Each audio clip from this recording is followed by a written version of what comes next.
Can y'all hear me? Sorry about that, guys. I had a little technical fault there. My bad.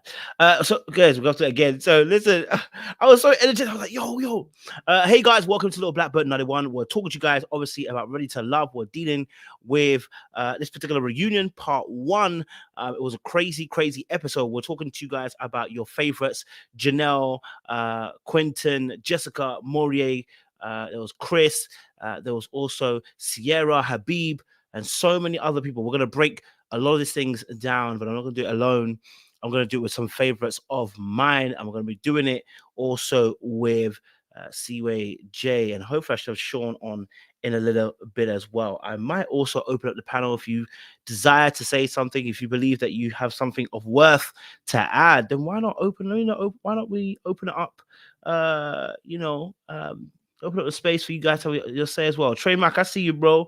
You know what I mean? And open you up. Maybe you want to come and have your say, bro. You know. But it was a crazy reunion. A lot of things that were going on. I came on earlier on in the day, discussed some things that I believe that was happening with the reunion and some of the people that were on it. And it was quite intriguing. We had over 800 people come through. So listen, we expecting the same kind of numbers today. So do me a massive favor, like, share, and subscribe to the channel. We haven't done so already. We've been increasing the number so far, 77,000 and climbing, and we appreciate it. So listen, if you're here and you haven't done so, make sure you subscribe. If you can see the green circle with some of the star markings, it means those people have become great family members. They've subscribed and they become a part of the team. You can do so too with £1 or euro or dollar. Join the members as well. And you can also join in with the members only lives every other Tuesday. One just went past last Tuesday.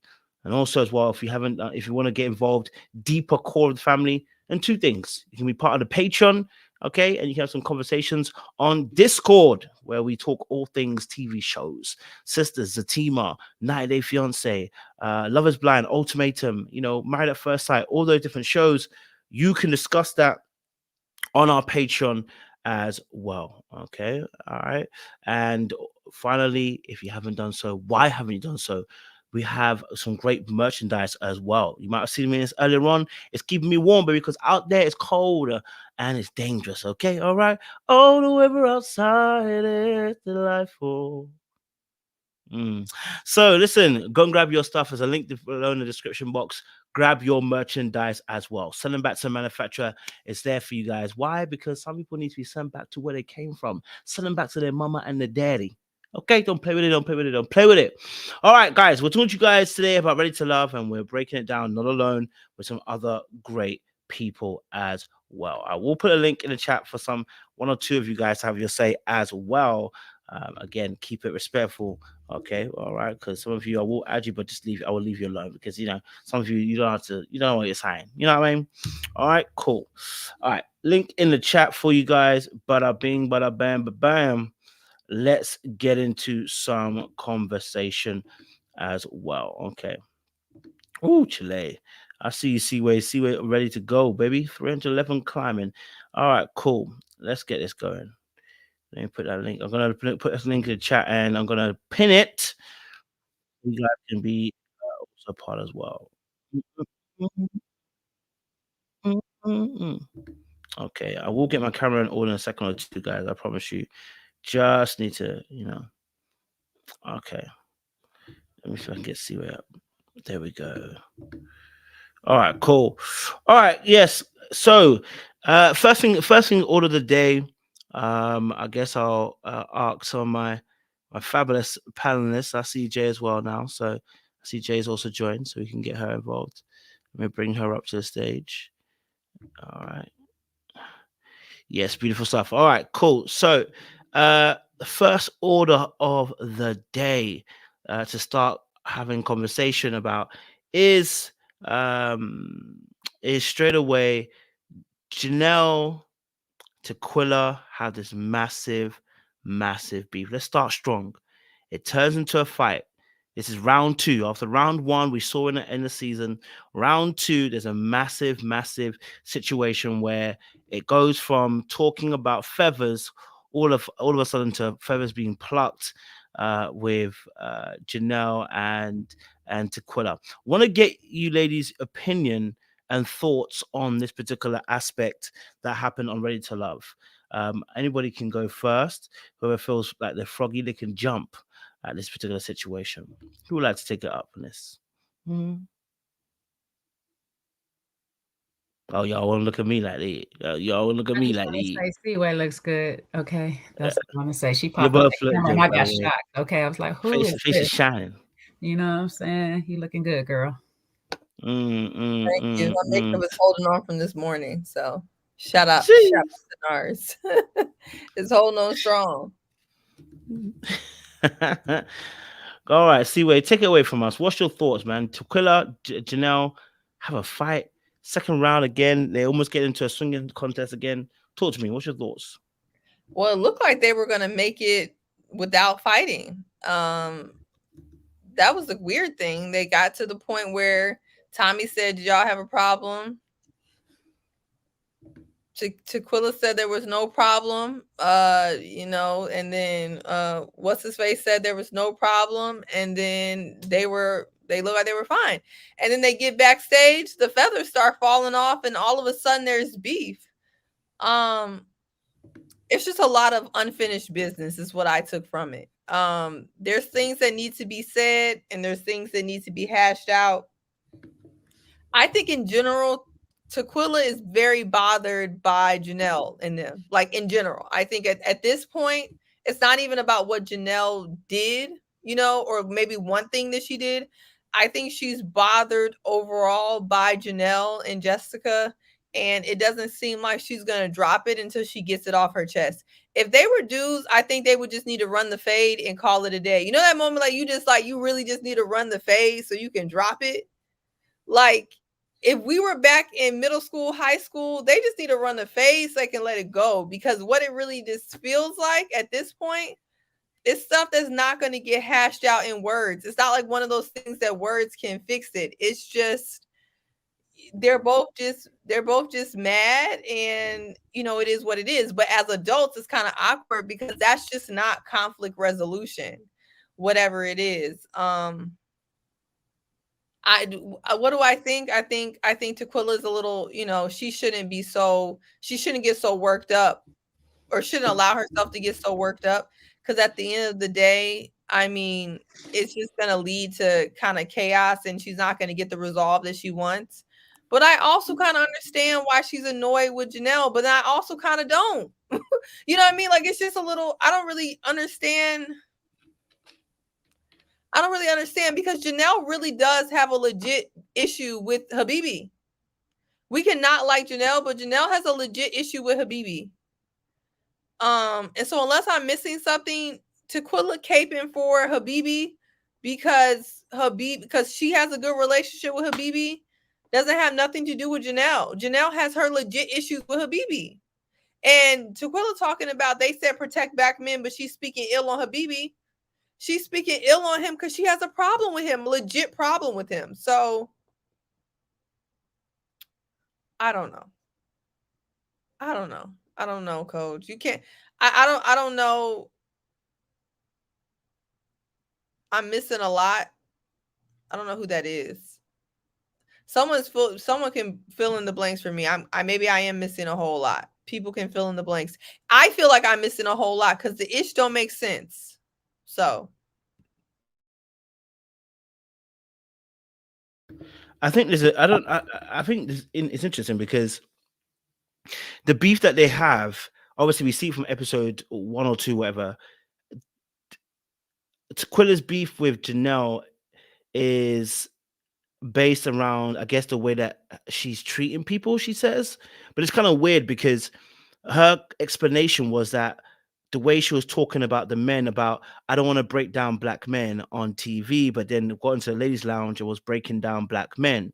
But that shouldn't be enough to take you left. Do you know what I mean? Like that you're willing to fight on their behalf. So that I do understand what you're saying, Siwe, about not understanding the intensity of their brawl, because some of the comments just don't. Some of the comments I get that you guys might have an issue, but to a point where you're willing to fight is kind of crazy to me. You get what I'm saying to you? Because the original beef that they had, when it's explained, you're like, this ain't enough for the beef.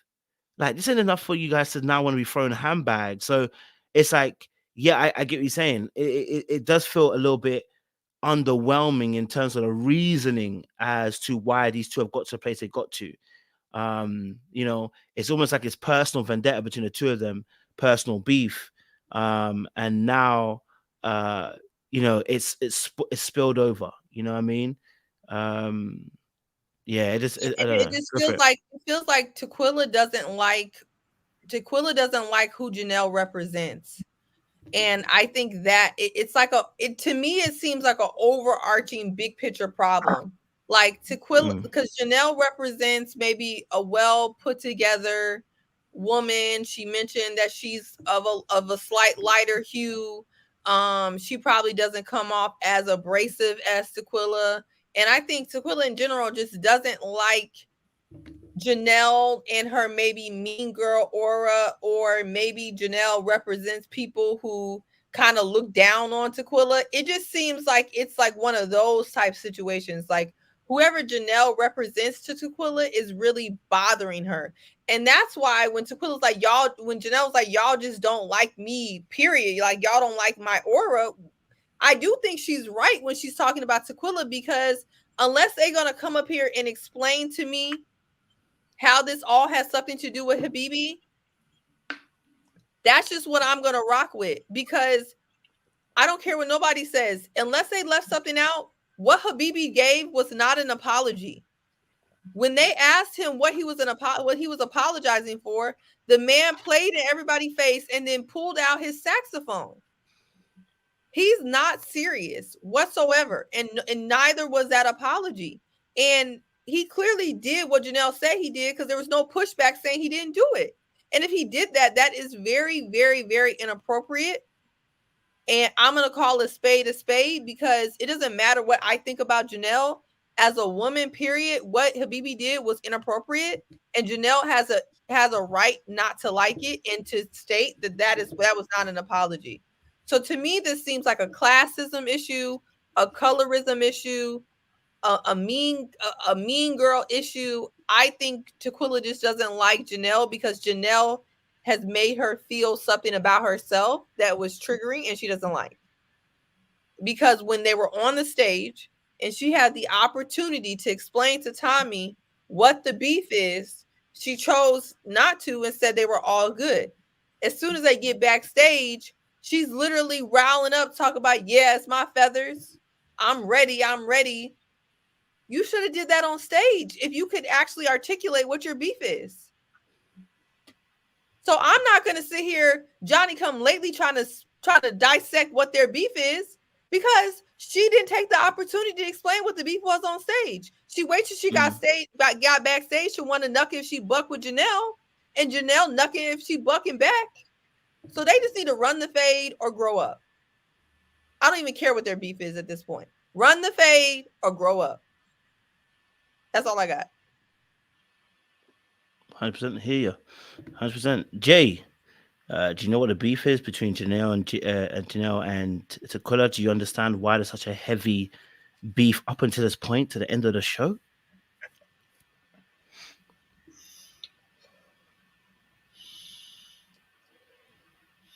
Oh, baby, I think Jay might be a little bit delayed. Energies don't match. They both the same person, and it can't be. All right, I'm gonna come back from my phone because clearly my laptop want to be crazy today. Don't worry, there's technicals be happening to us. Don't worry, baby, we got you. Yeah, we understand. All right, JR, talk to me, JR, bro. Yeah, I just think they are two combustible elements, and when you put them together, then it's gonna go off.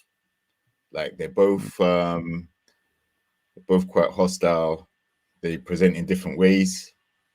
But all season, you know, I haven't had to say much about either of them and the hostile side of them, because a lot of people see it and they've been saying exactly what I've been thinking. So I haven't had to put it out there this season. So I've been quite quiet. But yeah, it just seems like they don't like each other. just like Janelle's ready to pull up on people, it looks like Tequila is as well. So, you know, they have this abrasive side to them, in your face, ready to let you have it. And I think it's like a mirror match. You know, they may present in different ways, but they still have some of the same characteristics. And with regards to Habibi, yeah, he definitely was acting a fool like the whole season. And, you know, for some reason, Tequila, you know, found a connection in him, supposedly. But I found it quite hypocritical of her to say that Janelle was coming after the men in the lounge, so she felt necessary to diss her about it, when she was coming for Phil over some stuff he said backstage in his comments with Marvin. Like, he was just joking around with Marvin, and she took that from backstage onto the set and tried to air him out. So that was putting down a black man. So, you know, Tequila clearly doesn't like Phil either.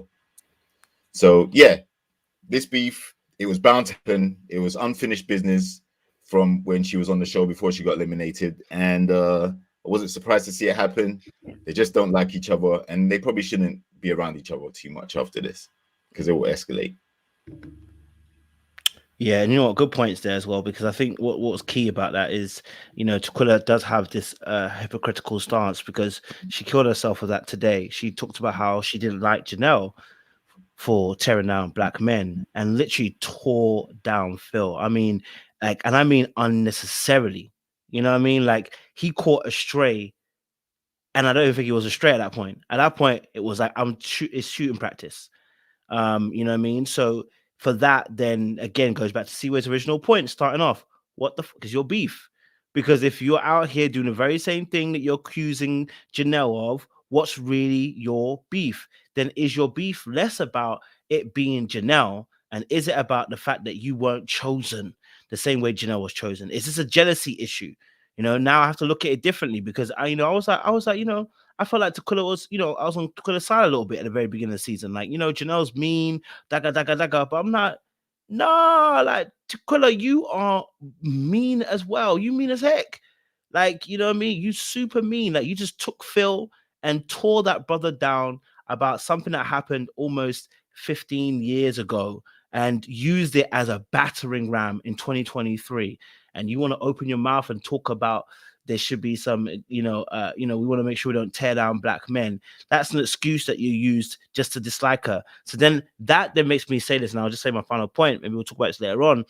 That makes me open my mouth and say, well, then, Tequila, is there then claims that while she was screaming about the fact she got preferential treatment because she was light-skinned, do you have hate in your heart with the fact that she's a light-skinned woman and has been a preference over you? Are you reversing it? So whilst you're talking about you feeling like she got preferential treatment, are you now mistreating Janelle and having more further energy for her because she is a light-skinned woman? You know what I mean? Do you have some problems there? Are you the one that's issue here? You know, we have to also talk about that. There's some people that are dark skinned. Do we hate on light skinned women? Just gotta be real with you. I know some people are gonna say it doesn't happen. It does happen. I've seen it myself. When you can, I can see it. I've seen it. It does happen. Okay. But yeah, Jay's back. So Jay, then go to Sean. Jay, what's your thoughts? We're talking about, obviously, Tequila, Janelle. Seems like there's a heavy beef between the two of them at the stage now, but we're trying to figure out what the hell is going on, you know? The parts of what I've heard of Seaway, I'm with her. I don't know what this beef is about anymore. At first, it did seem like, yeah, we can see where you can see Janelle being picky, picking on people, picking with the ladies, doing that type of stuff, that type of energy. Then we thought maybe you just all obsessed with Habibi for some odd, weird reason or whatever. We could see that. But at this point right now, especially with the attack on Phil, it just sounds like you're miserable inside. I'm sorry. It sounds like you're unhappy about something in your life and you're taking it out on everybody else. Because I just didn't understand how Phil got thrown into the issue the way he did as a segue to get to Janelle and Jessica. Why you didn't go directly to them? You didn't have to state your claim and how you felt about Phil or whatever, just because he said what he said. You that was a crazy question in the beginning to ask, to get an attitude about. Like, to just shame him, like, or judge him in the way you did about a question you asked.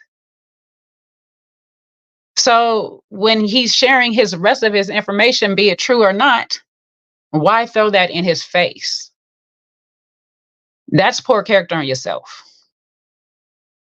And if he BB think that's cute or whatever, may the guys be with y'all, and y'all can ride off into the sunset together and enjoy whatever kind of craziness y'all got going on between the two of you.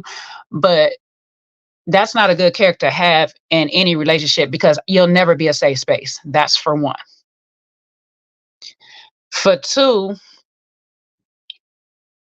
Janelle, shut the hell up, because you always got some extra stuff to say, to do, and you keep poking this bear, which is an easy bear to poke. And I wish that Tequila would never give up that much power of herself to you at every waking moment, because you're so under that woman's skin, she can't even just sit down and ignore you when you trying her. But at the same time, if you don't want to be called a mean girl, stop doing things that is like mean girl. These are two bullies that can't be at the same school. One of them got to go. That's what it's given. Two bullies on the same campus, and one of y'all trying to out-bully the other person. And right now, Tequila, Janelle is so much under your skin. She got you out here looking crazy. And Janelle, you're not no better. Because if she didn't try you on that stage and she said she let it go and we ain't got no problems, why get back there and be like, do you want to fight me? You just said you ain't got no problems with the girl.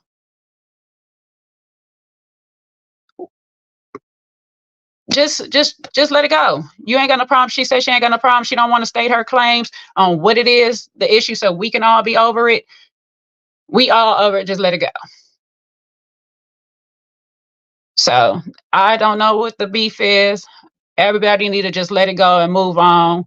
And, wish these ladies well. Just stay far, far away from each other from now on.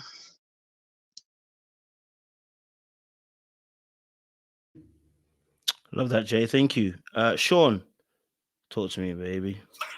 Yeah, I'm so disappointed because me and Jay had a whole skit plan, but looks like God blocked it. So no, Sean, I got it. I'll do it just for you right now.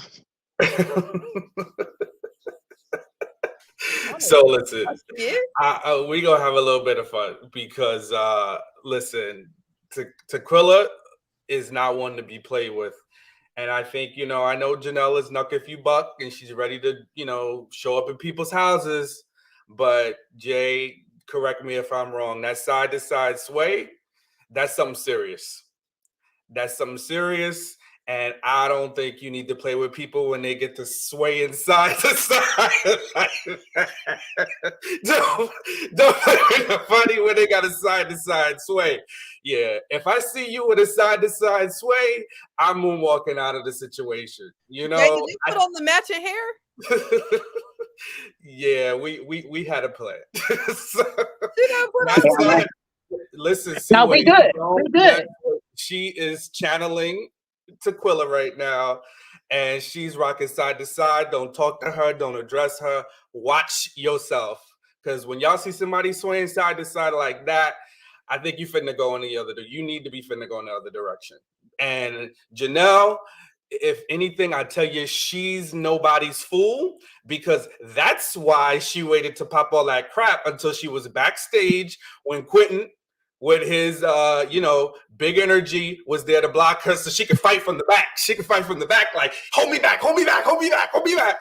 Nah, sis, you ain't no fool, because let Tequila have gotten a hold of her. Yeah, nah, that'd have been more than feathers flying. So I think that Janelle needs to leave her alone.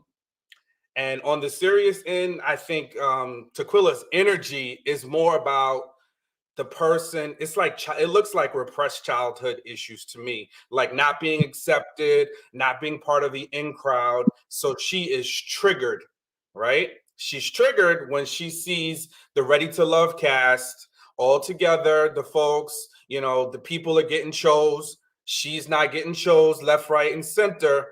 And she decided that she wanted to take down the biggest mouthpiece, which was Janelle. And Janelle is like, I'm never going to back down from a disagreement. However, Tequila got issues from what I understood. Again, this is from what I've heard, through the social media, internet streets, from a lot of the cast. She's got problems with a lot of people. We heard on Quinton and Janelle's live the other day, he don't even see it for her. He did a Chris. He was like, F her and her crew and her set. So he's done with her. And a lot of people, yeah, they ain't seeing it for Tequila. And I hate to say, if you got beef with a lot of people, you're the common denominator, but you got beef with a lot of people, then you're the common denominator. So there's something to it where the only person that you've aligned yourself with is Habibi. And we know what we know about Habibi. All right. So there's no need to even he's not dealing with a full debt. Brother done chased down Janelle with a saxophone, singing I'm Sorry for 2004 Ruben Studdard edition. We know he ain't full blown, he ain't all together. And for Janelle, don't matter. Okay, because she is not well. She wants to fight with everybody, including this platform and anybody. She's not here for it. She don't take criticism lightly. You can't tell her nothing. She's one of those people. You try to talk to her, don't matter. People were telling her, in the comments, what about this whole thing being a Christian? She said, I get to be a full-blown human. Oh, what you doing? You taking on some Maurier's religion now? Are you merging that with Christianity? Because I thought we had to be accountable as believers. I thought that as Christians, before we get to fighting and attacking folks, we gotta attack our own inner demons and handle our own problems, right? So I don't know where the accountability is with her. It's lacking. It's non-existent. But I'm not going to give her too much energy because she said that we talk about her too much every week and we don't know who she is. And I don't. But I do know what we see on the screen. And it's looking like somebody that is not accountable, was very territorial with Quinton. I don't care what rehearsed skit like me and Jay had. And we was honest with you. At least we came and said, we done rehearsed this skit and we're going to do it. And we're going to have a little bit of fun. But those folks, you can't tell me they don't have an agreement. You can't tell me they didn't agree to certain things because she clearly intervened. And I think that is some of what Tequila saw. Is like, yeah, I just think there's some fakeness going on. So I don't think she's totally wrong in some of the things she might be with Janelle about, but all the fighting, the screaming, the erratic behavior, not being able to articulate yourself, I think therein lies the issue. And I'm done. Thank you very much, Sean, for that. The dress down, the read down. I think also with it, JB still rocking. But I think with Janelle and Tequila, I said this earlier on. I think they're two sides of a coin.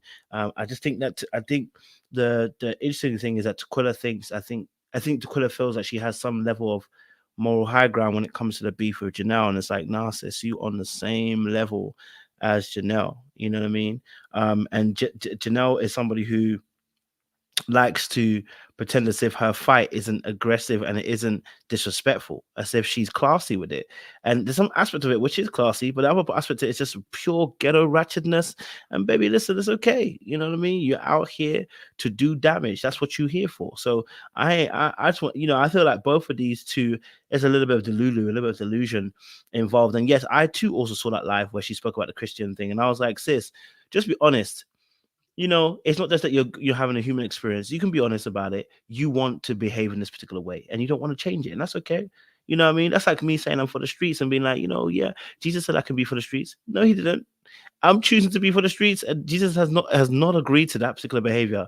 Let's keep the two separate. You just have to be honest about it. I mean, guys, I don't lie. I don't like to lie. You know what I mean? Like, I'll tell you honestly, hey, I'm standing on the balcony like David looking at Bathsheba, and the Lord told me to leave Bathsheba alone. I'll be like, yeah, he did, but I'm still looking at Bathsheba, and now I'm here with Bathsheba, and now Bathsheba's pregnant, and now we're here trying to kill her husband. It is what it is. You know what I mean? Like, you have to be honest about your behavior.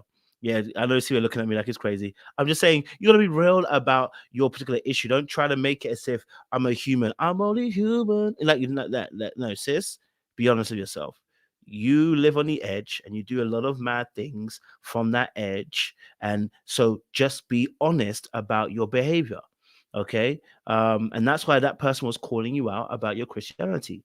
So yeah, in that particular instance. Okay, so going still sitting on Tequila and Janelle, they finally obviously then get to a place where they're gonna beef, and like you said, Quinton was heavily involved, and that's probably why she decided to pipe up. Any other thoughts when it comes to Janelle and Tequila and their situation? Any other thoughts to the Feathergate situation? Any other thoughts anybody wants to add? Yes, Sean. Yeah, and I'm really sorry. It's unfortunate that Phil caught that stray. Because Phil caught. I don't even think it was a stray. He got a direct hit, and that is unfortunate. That Tequila is one of those people when they're upset. There's no holds barred. I don't know if it's her zodiac sign. I'm gonna leave that to Seaway to break that down. But there's a part of her where she just is like, she just goes in, and everybody that's in her radius can get it.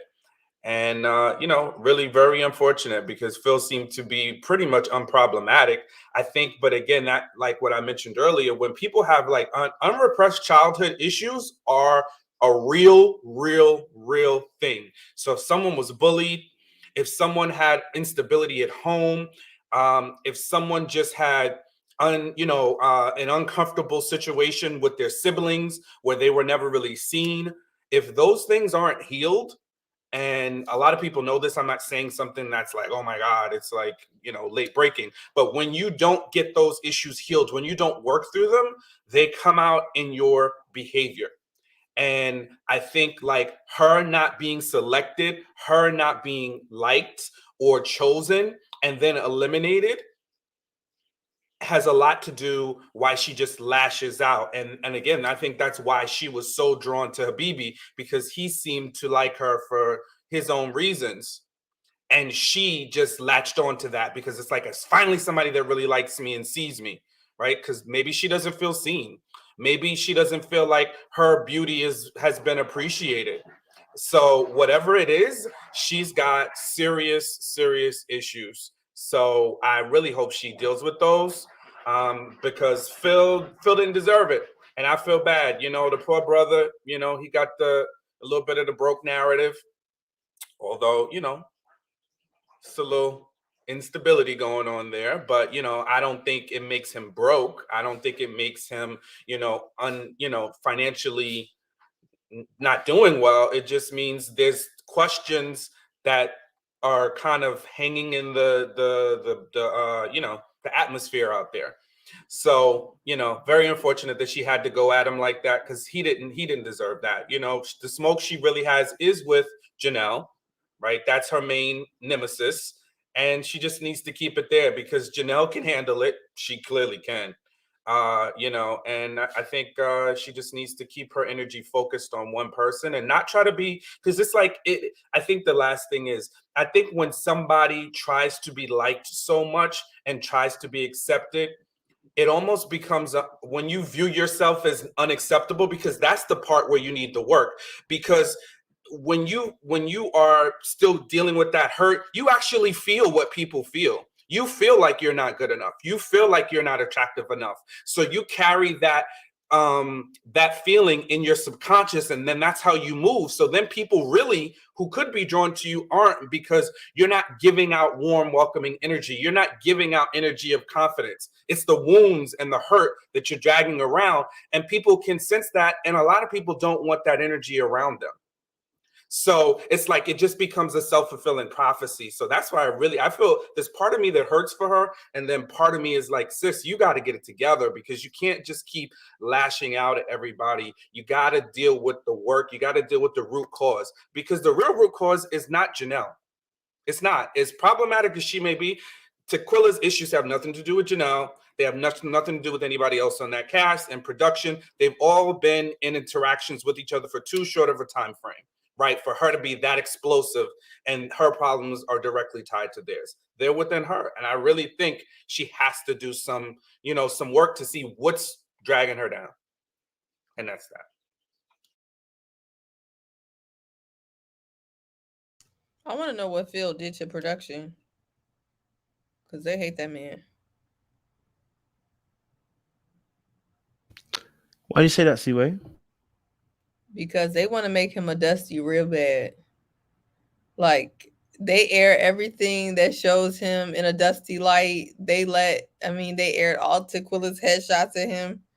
I just want to know what he did to production or what he did to get this edit, because they're gonna make him broke if they don't do nothing else. I don't know what his finances are, but they do seem a little set on that. So I hear you 100%. I hear you 100%. JR, you had a point in the group chat. What's your thoughts? You want to add? Yeah, I think Tequila likes Habibi, partially because he doesn't get on with Janelle. I think he winds Janelle up, and she kind of is on his side when it comes to that. So they're like a little team, both anti-Janelle. I think the reason why Phil is the center of her anger is because I think she blames Phil for her being eliminated. I think she really thinks that his opinion of how that conversation went down between them, about the sexual experiences and things like that, I think she kind of sees him as the reason why she got voted off. So she got all the smoke for Phil. And I think he played it very well, by, not rising to it, but still defending himself. And I also think that Tequila is the type of person that doesn't necessarily have the self-reflection to see that she's got any anger issues or any problem with how she behaves, because she hasn't exhibited that. Like, I mean, yeah, everybody asks Habibi to give an apology or whatever, but nobody else has had to give an apology for anything. And there have been some pretty crazy things said and some pretty egregious behavior and some pretty hostile behavior. So I just feel like Tequila and Habibi, their connection is basically because, like you guys were saying, I think they kind of see each other, whereas a lot of the other castmates didn't feel them. They feel each other, so there's like a little union there. I won't say rejects, but it comes off as that. It's like they've both been rejected by everybody else, so they found each other. But the hostility's got to go, because if she can get that riled up and be that petty on camera, then behind the scenes, there's no production needed. Like, they're not getting told what to say. She genuinely is a hostile person, and she went all out of her way to disrespect Phil. She didn't have to. So yeah, like she's a problem. Janelle, I was surprised that Quinton wasn't there to console Janelle. I know we're going to get to it probably, but it was actually Herbert that was consoling her after her dealings with Habibi. That surprised me, because I didn't see Quinton nowhere consoling Janelle at any point during this reunion, backstage or otherwise. And they're apparently in a relationship of some kind.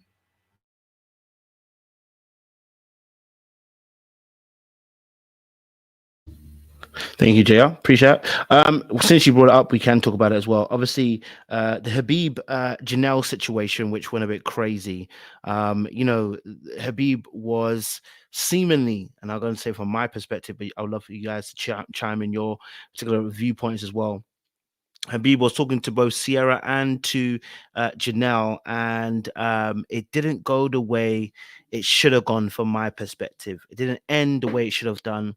He followed her out to apologize to her, and that was also very triggering, I guess, for Janelle as well.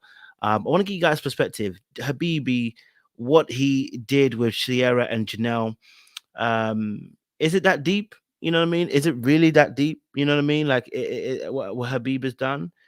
From your perspective, did you see it a different way? How did you visualize that scene between Habib, Sierra, and Janelle?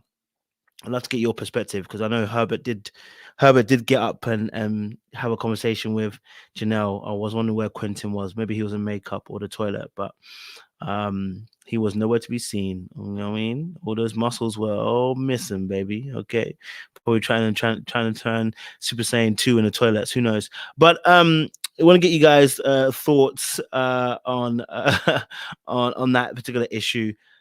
Between Sierra, Janelle, and Habib, and what your thoughts were as well. Who would love to tackle that for me first? Since we got that, who's a brave one? Who wants to go on, Sean? Throw that harpoon. Listen, I don't really have a harpoon in this, in this whale fight, but I think that it's a tough one, because I don't want to come on the side of saying, oh, she doesn't have a right to be offended, because I don't want to mansplain my way into whatever happened. But part of me is like, sounds like he was in your personal space, sounds like he was being super disrespectful. Janelle seems well braced to handle disrespect, but I don't think she should have to go toe to toe with a man, because she's a woman. So that part, I don't think like she should have to be in a position where she needs to defend herself against them. And I think he could have made his, if he felt the way he felt, because clearly he's just somebody that talks and kind of just says whatever he's, from the top of his mind, whether it's inappropriate, offensive or not. And we saw that same thing happen with Sierra. But I think what happened is he's not owning whatever he said. He used a word that I didn't even know, and I consider myself to be, very astute when it comes to vocabulary. So I thought he was trying to say malignant. So I stand corrected. But he is saying that he was not harmful. That I don't even know I can't even pronounce the word. I had to look it up, but I can't pronounce it, and I won't, because then I'm going to sound like what I thought he sounded like when he was using the right word. But I say all that to say, if you make a mistake, if you mess up, and we see these kind of like touchy situations happen, we saw it on the DC cast with the Kia and the other guy, and he inappropriately touched her. And now here we are again, where somebody is just crossed the boundary and made malefic. Somebody, thank you, Great House 2, malefic. Yeah, no, that's a word right there. That's a word. And I'm thinking, I'm like, oh, he's just trying to say malignant. No, he was not. He was saying what he said. But at the end of the day, you got to own it. If I offend you, if something that I said is inappropriate, especially if it's in a sexual nature, I just have to own it. And I think, to a certain degree, that's what Janelle was really upset about. It was the fact that he wasn't owning it. I think it's hard for us when we see somebody that we really don't like, or we are like diametrically opposed to then turn around and view them as a victim. And I think that's probably what I'm wrestling with a little bit, just from an honesty standpoint. But I still think, if I'm being truthful, if I'm really just boiling it down, she didn't deserve it, no matter how much she's disliked, no matter how much she behaves in the way that she behaves. She didn't deserve to be spoken to that way, and neither did Sierra. I mean, Sierra took it differently, and I think that's probably why we're like, well, Sierra's not getting all worked up, and he talked about her mama, so why are you? Well, listen, you can't determine how something makes someone feel. You can't determine how different people react differently to certain situations. Some people are going to be calm about it, and some people are not. Some people might take your disrespect or your rudeness in stride, and some people may choose to go in the other way. And yeah, she didn't. So I think she has every right to be upset. The storming off stage, it's just a little dramatic to me, but I think it's on brand for what we've seen Janelle to show up as. So, but again, I just want to end in saying I don't think she deserved it. I think that really ultimately Habibi just needs to apologize, but I don't think he will, because I don't think he thinks he necessarily did anything that wrong. But If he said something that offended her and it was over the line for her, then you got to apologize. And that's that.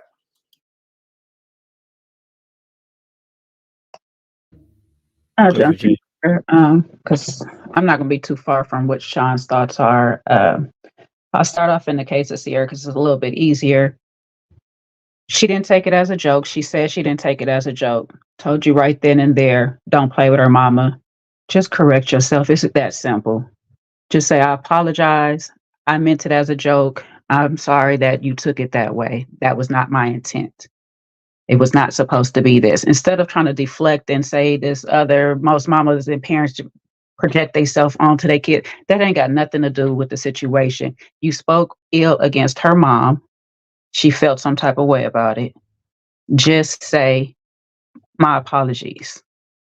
I'm sorry to you and your mom for the disrespect. Don't sit on the stage and act like you don't know what disrespect is, because you'll turn around and tell Janelle she's disrespecting you for calling you bro or bruh or whatever. If Janelle says you walked up to in her face, spaces from her chest, and made a comment, we as the audience don't know if it's true or not, don't really matter.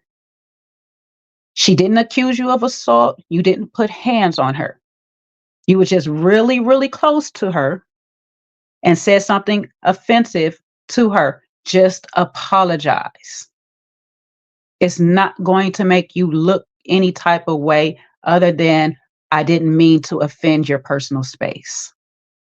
It is not that hard. But because you want to be rude and ignorant and playing everybody's face on this TV, chase her down the thing talking about, oh, if she get up, then I'm going to get up too. And I just want to apologize.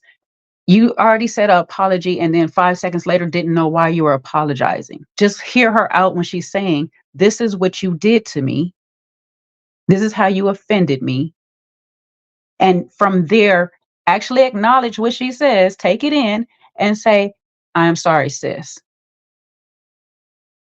I didn't mean to do it, or it was inappropriate of me to do that. Moving forward, I'll correct myself. But this is the foolery you want to be with, Tequila. I hope you taking notes. Like, this is the foolery you trying to choose to defend and be sides with. Like, that's crazy. He want to sit here and talk about, well, no other woman on this cast had a problem with me. They probably never got close enough to you to have a problem with you. But you're a problem, sir. And apologies are not really that hard. That's all I got to say on him.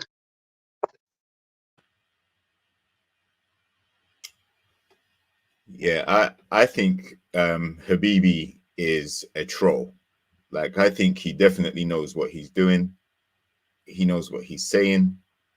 And I think the reason why he isn't going to apologize or in the way he apologized, it could have been seen as very patronizing or not sincere. Because it wasn't just a straight, I'm sorry. Like, the way he tried to word it in a way which kind of could have sounded like an apology, but no, I really don't think he cares for Janelle, which is why he did that. So he's trolling. He doesn't really care if she's upset, offended, or anything. I think he just likes the tussle. I think he just likes the back and forth with her, likes to rile her up, wind her up. When she stormed off, I think he just followed just to go and tune up the sax or, you know, get that ready. Like, he wasn't really interested in apologize because he didn't go back. And also when he was calling her name and she was like, can you, like, security, can you get him? Can you tell him to stop? And like, he just carried on. So yeah, he just likes playing with her feelings, her emotions, but obviously not in a love connection way. It's to get her riled up. And like I said, I think that's part of the appeal why him and Tequila kind of get on, because they probably talk about her and the cast and their dislike for whoever doesn't like them quite a bit. Wouldn't surprise me. But in terms of him actually apologizing, I think if it did happen, then, you know, she felt offended. So definitely apologize. Even if it's done backstage or whatever, Even if it's done through private conversation, you know, like he should have done that. We don't know what happened or not. I'm not going to say either way because I don't know. But he should definitely have apologized. Just for his brand, just for himself, just to put it out there that he's the type of guy that can do that. Cheers, JR. See you. Yeah, what I mean, just what he did was inappropriate, and it was just extremely inappropriate, and she had a right to be upset about it. And what he said about Sierra's mom was inappropriate and clownish, and his apology was disingenuous, and he was playing in their face. And Janelle was smart enough to know that he was playing in her face, and she didn't want to sit with somebody as they play in, as they're playing in her face. So I do think it was a big enough deal, and him pulling out his saxophone to play was everything I needed to know. He thought it was a joke, and he actually is a joke. So that's, I'm with you when you're right. I'm gonna call you out when you're wrong. At this point, Janelle was fully in the right for feeling how she feel. Habibi was fully in the wrong. So that's all I got.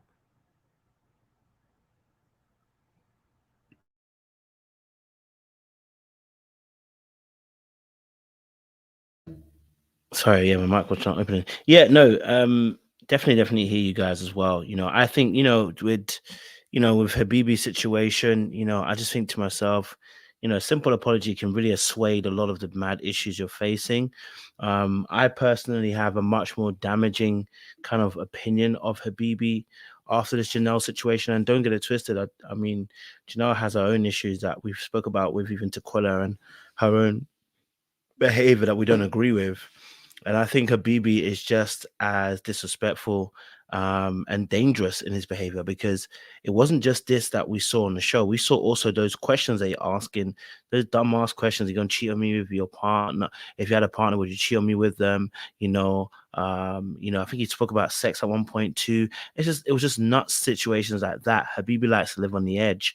The problem with living on the edge is when you live on the edge when it comes to sexual behavior, you are on the verge of becoming a deviant, and you have to be very, very careful of that particular aspect. And every season, most seasons that we've seen on Ready to Love, there seems to be somebody doing a little bit too much when it comes to the ladies. And so, you got to find that balance and be appropriate in your behavior, as well as also being a bit flirtatious, funny. And, we understand that part, right? Assertive, you want to call it. But for me personally, what we just saw on that show with forget maybe the Sarah one, yeah, he said he should apologize, and that's different. But with the Janelle situation, that should have been a straight apology, move on, and move on with your life. Now this looks crazy, and it looks like OWN TV also helped kind of cover up the situation with a stupid cutscene of him playing his saxophone in the middle of the situation, whether that was, and that might have been cut from before. It might not even be the same scene, right? But you've decided to edit in that particular way, which shows an insensitivity to the subject when it comes to women and their personal space, and their right to police their body in the way they want to when it comes to dealing with the opposite sex. So for me, it's like, I don't like this. I don't like this. This ain't it. You know what I mean? So for me personally, I'm not with Habib at all, and I don't like that particular behavior. I think it's deviant. I think it's dangerous, and I think it's downright disrespectful to not only to Janelle, but any woman who's on that show now. In terms of how serious we take someone like Habibi stepping over that line and doing way too much. It's dangerous. So for me personally, I hope they can look at themselves and say, look, we might need to look at how we address this in the future. But we say that every season. Any other thoughts on Habib and Janelle situation before we shift it? No. So since we was talking about Janelle, let's talk about her best friend, who might not be her best friend because she never mentioned her in the list of friends on the live. So I don't know if Jessica and Janelle have falling out, but you know when two bullies kind of join together, it only takes one situation for them to fall out and no longer like each other. But Jessica also had a situation. She was with Maurier. And Tommy asked her about her connection, about what she liked about Maurier, and it seemed like Jessica came up stumped about what she was really liking about Maurier. She was struggling to give an answer, and when she did give an answer, it was incoherent to what would be somebody who genuinely liked the person. It looks like this was one of those business setup meetings between Jessica and Janelle. Let's get to the end situation, and even that couldn't be executed very well. So let's have a conversation about it. Hopefully, you guys don't kiss the forehead, but you go deep and explain a bit more about this connection that really wasn't connecting at all. I mean, the furthest he got to was touching her elbow. Poor lad. Talk to me. What's your thoughts about Jessica and Maurier? JR, I know you. This is your one. This is your one. Take it away, Jessica Maurier. I know you got the for us. So go talk for us. Go on. Well, if someone asks you how you feel about someone, and your answer is then there's no connection. There never was. And you know, she had a lot of time between the final bridge scene and this reunion to really think about how she felt about him. And you know, to be real, if she's struggling to answer that on the dating show when they've all reunited and her and Maurier are meant to be building a connection, you know, and it wasn't just the question about how she feels about him. It was also what separated him from the other guys. She couldn't even name anything, you know. So yeah, like struggle love, like struggling to find anything positive to say about the connection. It's not a good sign. And Maurier's going with it though. You know, and that's why I think Kat backstage and in a few of the cut scenes, like, you know, they were just shaking their head backstage, like, nah, it's not real. Like, even Red was commenting about it, like, this connection is fake. You know, I'm not sure if they're just trying to build a friendship first, and they're trying to gradually take their time and find something. But I'm confused because when she speaks about what they've been up to, oh, we're getting to know each other and all this other stuff, but you can't say anything really nice about him. It's like you're struggling. But I'll give her some grace in saying that it may just be a personality affect that she has. She's just not warm. She's just not, she doesn't present that way, and she hasn't done all season. So that side of her may be a bit in a need of some repair and development, because she just didn't have the words, and I don't think that's a good sign at all. There's no justification for it.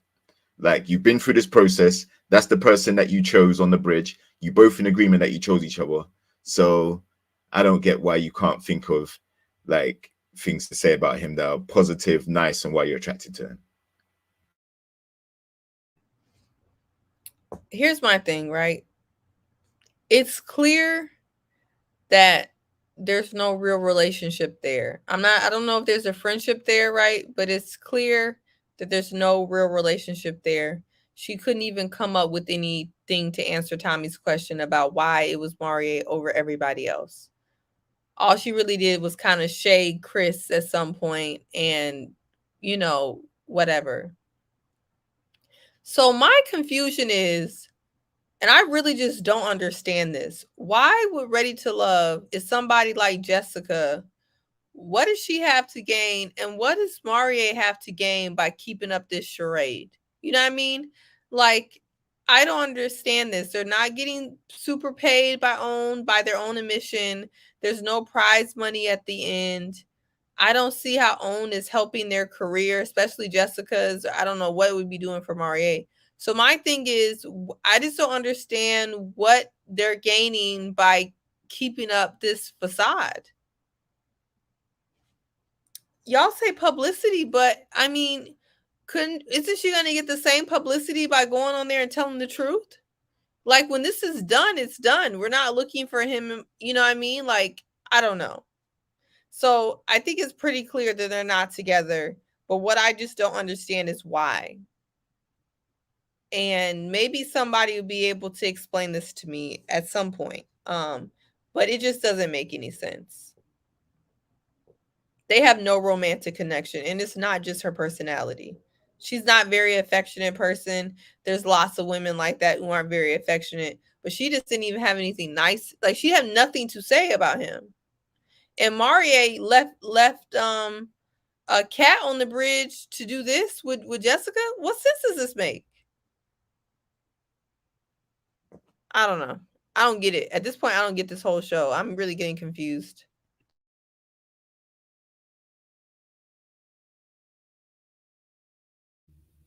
%. Who want to take it? Yes, Jay, go for it. Somebody didn't understand the assignment.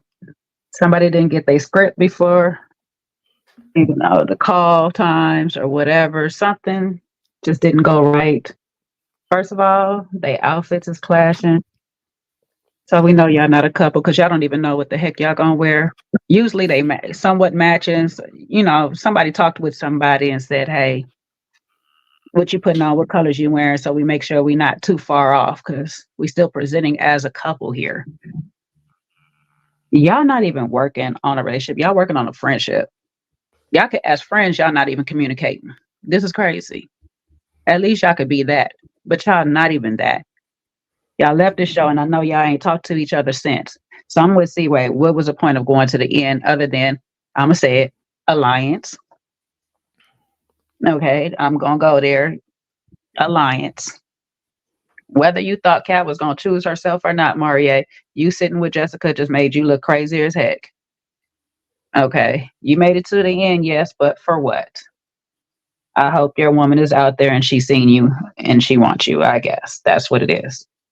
Other than that, the question, I'm going to go to the second question JR had is what separated them from the other?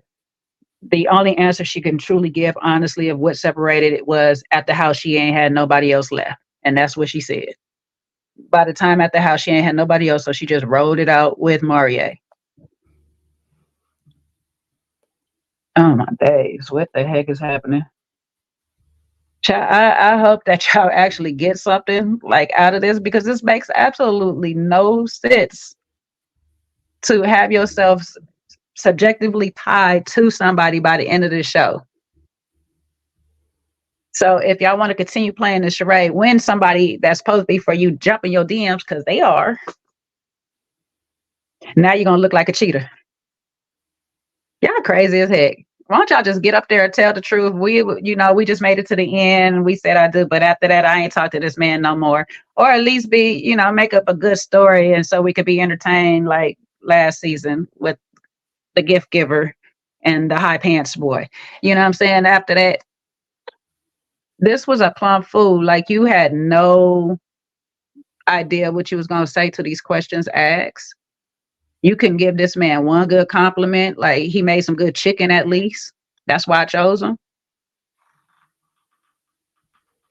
That was just crazy. That was crazy. But yeah, go ahead, Sean. I am done. Yeah, no, I mean, I think the only explanation I could kind of have for it is that I think people that are determined to prove a point, they're just gonna, certain personality types, they're just going to keep, they're not going to admit defeat. They're not going to give anybody the benefit of the doubt by coming, not the benefit of the doubt, but the benefit of them coming up there and saying, oh, we're not together anymore. So people can be like, yeah, we knew y'all wasn't going to be together. So I think it's pride, that has people carrying on with these narratives that everybody else can kind of see. We can clearly kind of see. Even Tommy, you could tell he could tell she wasn't being direct by the questions that he was asking. He had to reframe them, because the first time he asked her, like, what's the connection? What did you see in Maurier? And she got to, I was just kind of neutral.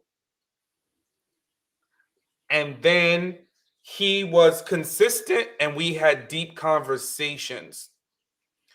And to her, she'll probably answer, that's my truth, right? Yeah, that's your truth, but that still doesn't answer the question of what is it about him specifically. Like, anybody can be consistent and anybody can have deep conversations with you, but what is it about Maurier? What attracted him to you? What are the things that you see in him? What are the qualities?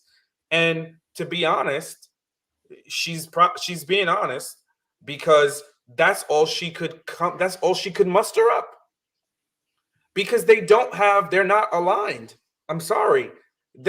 His own family knows that he really doesn't want to have more kids. So when when his cousin, I'm not going to mess up her name, so I'm not sure what her name is. But when his cousin met her and met Kat, rather, she said, Kat, at the very least, aligns with you on the kid part. Because Kat's like, if I don't want to, we know Kat really probably doesn't want to have kids. And she can be fine without kids. But it seems like Jessica wants several.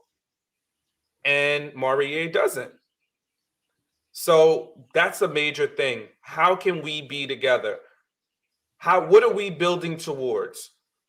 Just like she says, we're working on our relationship. What are we building towards when you two foundationally want two very different lives and families? Yeah, I'm not sure. I'm not sure where we're going from here. How do we build from that? So if they really want to be honest, they have some significant core differences, which we haven't even seen them discuss. It's just been avoided and deflected the same way that they avoid and deflect talking about what draws them in. And that answer that Maurier gave, which seems to be the new go-to answer, none of the connections were enough. What did they say? No one was strong enough to cancel out Jessica. Well, what does that mean? So you're saying if there was somebody better than Jessica, then you would have went with them? That doesn't make your connection strong. That doesn't, right? That's like, oh, if there's a better option coming, I'm leaving. No, bro. You should be saying what you like about Jessica. What appeals to you about Jessica? He just said better words, maybe, but and he gave her some more compliments. But yeah, this whole thing about, oh, no option was out there better enough to cancel out Jessica. Well, that speaks poorly on your relationship with Jessica. And the same for her to him. If none of the guys were better, and she's totally dismissing her connection with Chris. I know he showed his tail at the end. It was rude and disrespectful. But you're going to pretend like he never existed. And I think that's what she wants to do. So that's why she wants to carry on this narrative of that they're still together and in a great place. It doesn't sound, none of that sounds great. None of that sounds like anything that I esteem to be and want in terms of having love. Somebody to tell me, oh, if somebody else comes along better, I'm leaving. Or somebody telling me, oh, yeah, Sean is deep and he's consistent. Oh, okay. I have deep conversations with my dog and she's very consistent too. But I don't want to marry her. So I don't know. We got to just do better. Yeah, I think the reason why she's quick to forget about the connection with Chris is because there wasn't one. Like as soon as they clashed on the soft words thing, that was it. She was out. There was no connection after that. It wasn't that serious. And then I think Jessica is she's I want to say she's competitive to a degree, which is why I think she wanted to see it out with Maurier. The fact that there's nobody else and that's why he chose him speaks volumes. And when Maurier says, nobody came with a better package, or no one came stronger than Jessica, lie. Kat was stronger than Jessica. They aligned on the spirituality thing, which Jessica said was a red flag, was an absolute no-no. So you know, if we're going by what she said, she wants kids, like you say, and he doesn't at the moment, or at least he's quite reluctant to agree to that. But spirituality, religion, they're conflicted on as well. So talking about having kids and solidifying some type of relationship, it doesn't make any sense whatsoever. You shouldn't be talking about having kids and riding off into the sunset together, because you're just not compatible in many ways. And I don't even think that they are the most compatible, like, on the show for each other. There were other people that align with what some of their goals are or what some of their beliefs are, and they still didn't choose those people. So I'm very confused about them. Definitely not a relationship, though.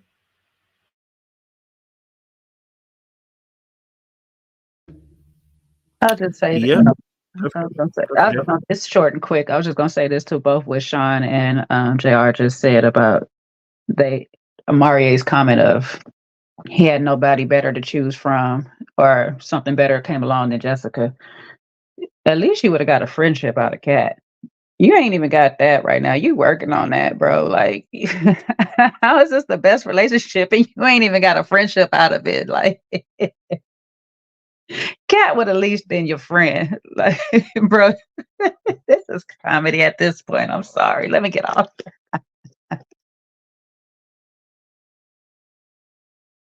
No, that's an excellent point that you made as well. Like, it's like he's working on a friendship with Jessica, but he already had a friendship with Kat, and that's just tell you how sunken the place is that Maurier finds himself with Jessica. It's actually kind of disrespectful. Like, to hear an answer that Jessica gave about your relationship at that point, it's abort. There should be no real conversation around this issue when it comes to you and your connection with Jessica, because, brother, she sees you as a friend and she has you so deep in the friend zone, brother. You ain't coming out. Like, this one, she's not only put you in the friend zone, she has literally took the key and swallowed it and made sure that she locked all the doors behind, all the windows behind, and she has double padlocked everything.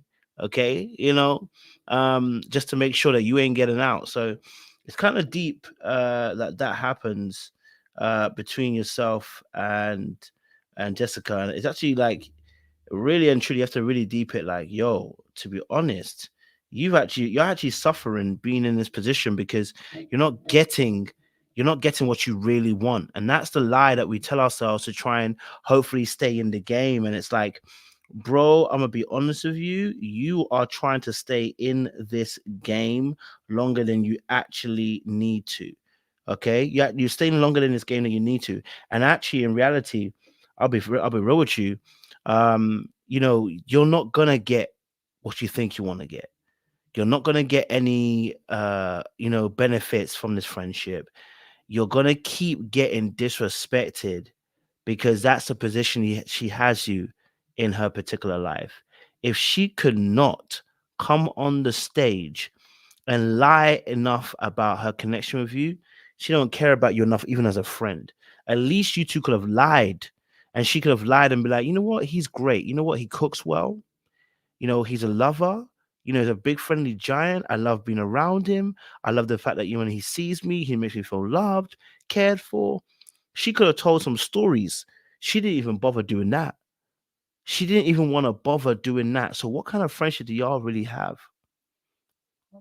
Riddle me that. What kind of friendship do you really have? So for me, again, other people have come on the stage and by the way, she could come out and lie and we still wouldn't believe her. But the reality, the truth of the matter is, the fact that she'd even try to lie just tells us how much she don't even rate you, bro. Like, it's disrespectful at that point.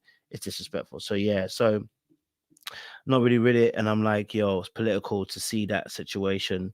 Yeah, it's a tough one on that one. Any other thoughts on this, Jessica and Maurier, before I shift it again? Everyone said what I need to say on it. Fantastic. Just a quick thing as well. Let's reset the room. If you're new to the channel, make sure you like, you share, you subscribe. I see you guys have been liking the video, but we've only got 200 likes, 800 people plus in the room, which means you're enjoying the content we put out about Ready to Love, and you come here because you trust the panel to do what they do best. So do me a massive favor and them a massive favor. Like it, share, subscribe. We're trying to get to 100K by the end of the year. And there's plenty of time to do so. So make sure you guys are doing that for us. And if you haven't done so already, join the membership. It's £1, $1. As you can see, some people are starred up in the chat. The reason why they're starred up is because they've joined the membership. You can also join the membership. It's £1, $1. And we have membership lives every other Tuesday. Okay. So we had one just last Tuesday. Good fun. El Cid showed some real showed us some real expertise and some real experience about some real issues. So we want to see you guys again next Tuesday. No, the following Tuesday for you guys as well. So don't miss out on that. And finally, as well, we got the Patreon as well. So if you want to make sure you guys also want to have some conversations, want to have a family that's talk about TV shows, you know, when you're excited after watching a brand new episode and you need someone to talk about it, that's the Patreon. Okay, we have a Discord that's connected to that. Jump on that, get involved, and join the Patreon family as well. Okay, all right. And finally, why haven't you grabbed your merchandise? Why have you not got your merchandise? Now, Sean has an excuse, but y'all don't have that excuse, okay? All right? He's been waiting on me for a long time, but you don't have that excuse, okay? So I'm going to need y'all to grab your merchandise ASAP Rocky. In fact, you guys are paying for Sean's merchandise because y'all need to pay so I can pay him, okay? Pay the piper so I can pay the man, okay? All right? Brother been waiting for a long time, okay? But listen, yeah, we're back on this conversation again. We're talking to you guys about the reunion. We're discussing Ready to Love. You know, and by the way, as well, this will not end because we will be going straight into Ready to Move next week. So the Ready to Love brand will continue again on a Saturday, it seems, because Friday nights will be filled with Ready to Move again. So it's going to be a crazy schedule up until Christmas period. So stick with this channel. We'll have some great content coming for you guys on panels as well. Okay, so talking to you guys now about another couple who were discussing some real issues. Unique and Red situation.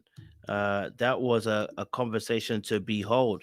Unique and Red was Fireworks a thought job mania. And Unique was telling us straight up, you know, some people got a thought job. And also she was trying to say that, you know, Red pretty much texted her and was Red texted her and he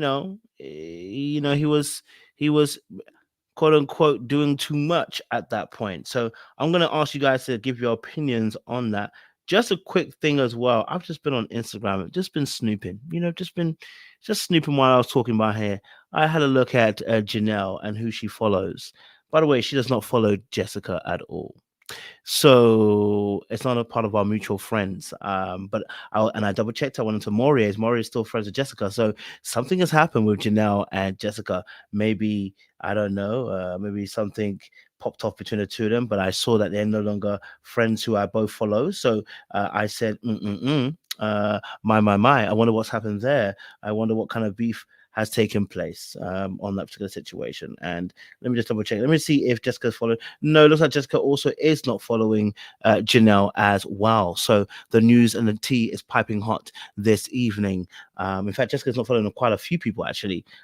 Does she even follow Maurier? Shit, she don't even follow Maurier. she don't even follow Maurier at this point. So I don't know if that's her PR got involved. Yesterday, Sean? No, Kojo, what you're misunderstanding is they are taking their friendship off of social media and they're having their genuine connections behind the scenes now because everything's been so public. They're taking this time out off of social media to just really plug in. So just wait. I give it 6 months. We'll have an announcement. You know, you're right. I apologize because she's still following Chris, not the Chris that's Niger, but the other Chris and Quinton and Phil and Sierra and Aries and Ready to Love 5. So, you know, clearly she's really dedicated to making sure that her relationship is going to last with Maurier. I can see why. You know, you don't want to bring your relationship to the internet because we are going to ruin it and we're going to put our foot in it, you know? So I definitely understand that. But for some reason, Janelle and Jessica are not following each other. Maurier seems to be following her though, so I don't know if it's just personal or whether Maurier is still stuck in the twilight zone again when it comes to Jessica as well. So just a little bit of evening tea for you guys. I hope it's warm for you. Okay, all right. The tea. Let's talk a little bit better about Unique and Red, and let me do my detective skills behind the scenes. What's your guys' thoughts on Unique and Red and what happened? You know, their situation was hitting some funk, But what's your guys' thoughts? What's your guys' thoughts on Unique and Red? What did you guys perceive and see from that situation? I'm not about to Yes, even Jay. lie to y'all. I was like this during the Unique and Red situation. I'm like, why? Why are we still here? Why are we still going back and forth? Red, you are bothered. You are still bothered. Yes. Unique, you did not mean it as a joke. You two are annoying as heck. Like, seriously, y'all really are. Congratulations on the t-shirts and the seasonings and whatever else you sell in Red, because you the king of the city, county, somewhere around Dallas. I don't know. But sir, you are still bothered by it because you had a whole bunch of information up there to say back and forth with her over it. If you wasn't bothered, you said you made your comment. We joked about it. Q, remember when we joked about it over here, this, that, and the third? That was it. We good. Unique. Though your explanation, and I understand what you was trying to say about thought job, we all know that the person in the job is usually the thought you're speaking about. So even though he does have access and proximity to a lot of ocean around him, you was talking about him being a thought because it was based off of things that you heard and something about his kids. Now, if you was going to tell that man what it is about his kids, doesn't matter if he hit you 1 time, 2 times, 15 times, just tell him the information and get it over with. Stop sitting here holding it, trying to see how many times he's going to call you to ask you about what it is you know about him. To get on this thing and be like, if 1 is and 2 and 1 and 1 is 2, how many times is that? It's 2, sis. He hit you 2 daggone times, 1 on your phone and 1 in in your Instagram DMs. He is trying to figure out the information you have from it. It's not that deep. Just tell him, okay? You got up here and still told us nothing. And Janelle, stay out of it. It is not about you, okay? You got your own thing. Please stop being Tequila with Habibi for Red, okay? Stay out of it. It is not about you. And that is all. You know what makes this situation so annoying? I wanted to get up here and say that Red is a super cornball because that man is a cornball. But I can't even say that with my chest because Unique is a cornball. Like, how you gonna say that Red has a thought job, which he do, and you added that Quinton got a thought job, which he does, but then you being a thought side chick, mistress, dominatrix-esque for what's his name?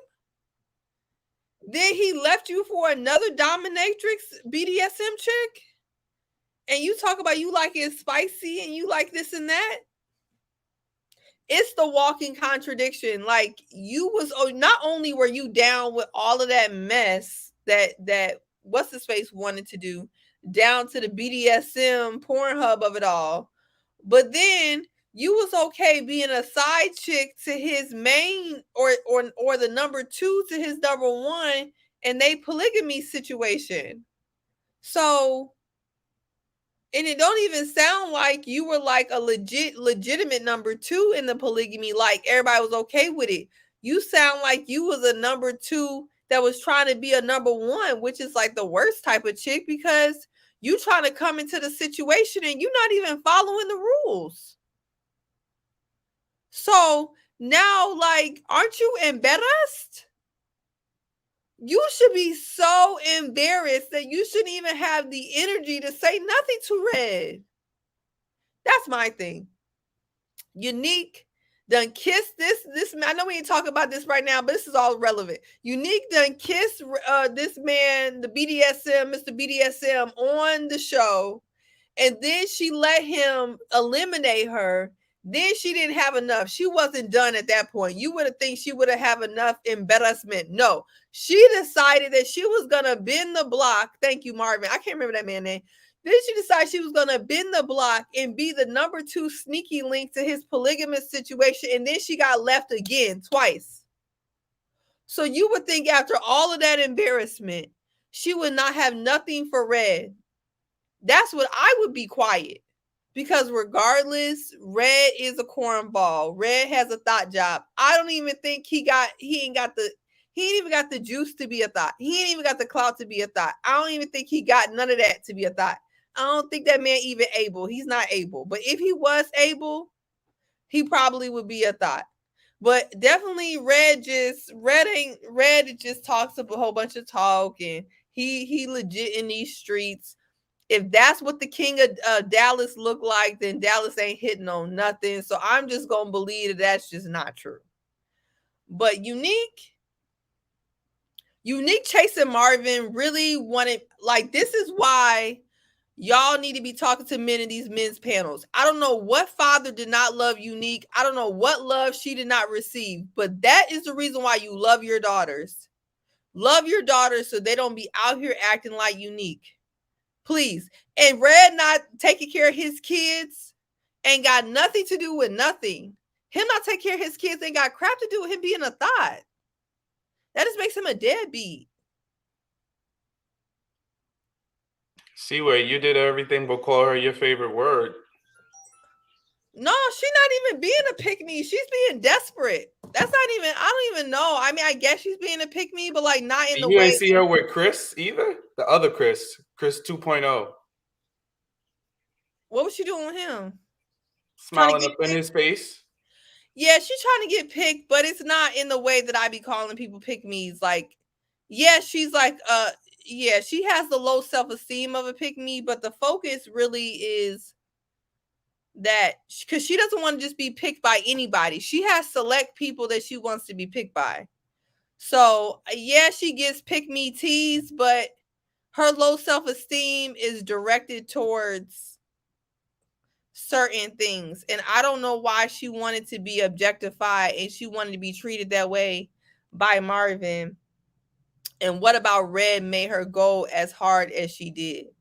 So at the end of the day, I don't see it for Red and I don't see it for Unique. And I really wanted to love Unique. I thought she looked so much like Megan Good. I loved her energy. I was so annoyed that she got sent home. But to me, letting Marvin embarrass you twice, you're going to have to hold that L and not come for Red. Because, yeah. Now, y'all done got me, got me going. But, yeah, that's what I think.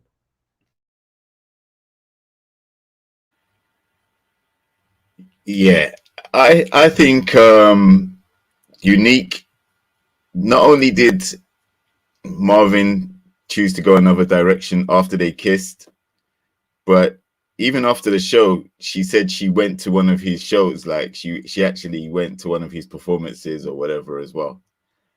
And to be fair, on the stage, when they brought out the tickler and the paddle, she seemed still interested in and playful in those gadgets. I think the attraction that she has to Marvin, like, I mean, I don't know her, but I would be concerned about that because it seems like she's just wants to probably do something that she's always been curious about, and it's not for love or relationship. It's more about the lust and the sexual liberation that she might get from it. But I don't see like a connection where, she actually wants a relationship with him. And he got into a relationship, according to him, the week after he was eliminated. So at the time of this show that she went to, he was probably in that relationship, just starting out. And that's why he said, he found someone that allowed him to be who he wanted to be and respected what he does more, and he wasn't going to sway from that, despite him only meeting this girl recently after the show. And she, Unique, it surprised me that she seemed to say, like, with a smile on her face, the only reason why she didn't see a connection going anywhere is because he already got into a relationship. That surprised me, because I really didn't I really don't believe that there is a relationship connection there. It's purely lust. That's it.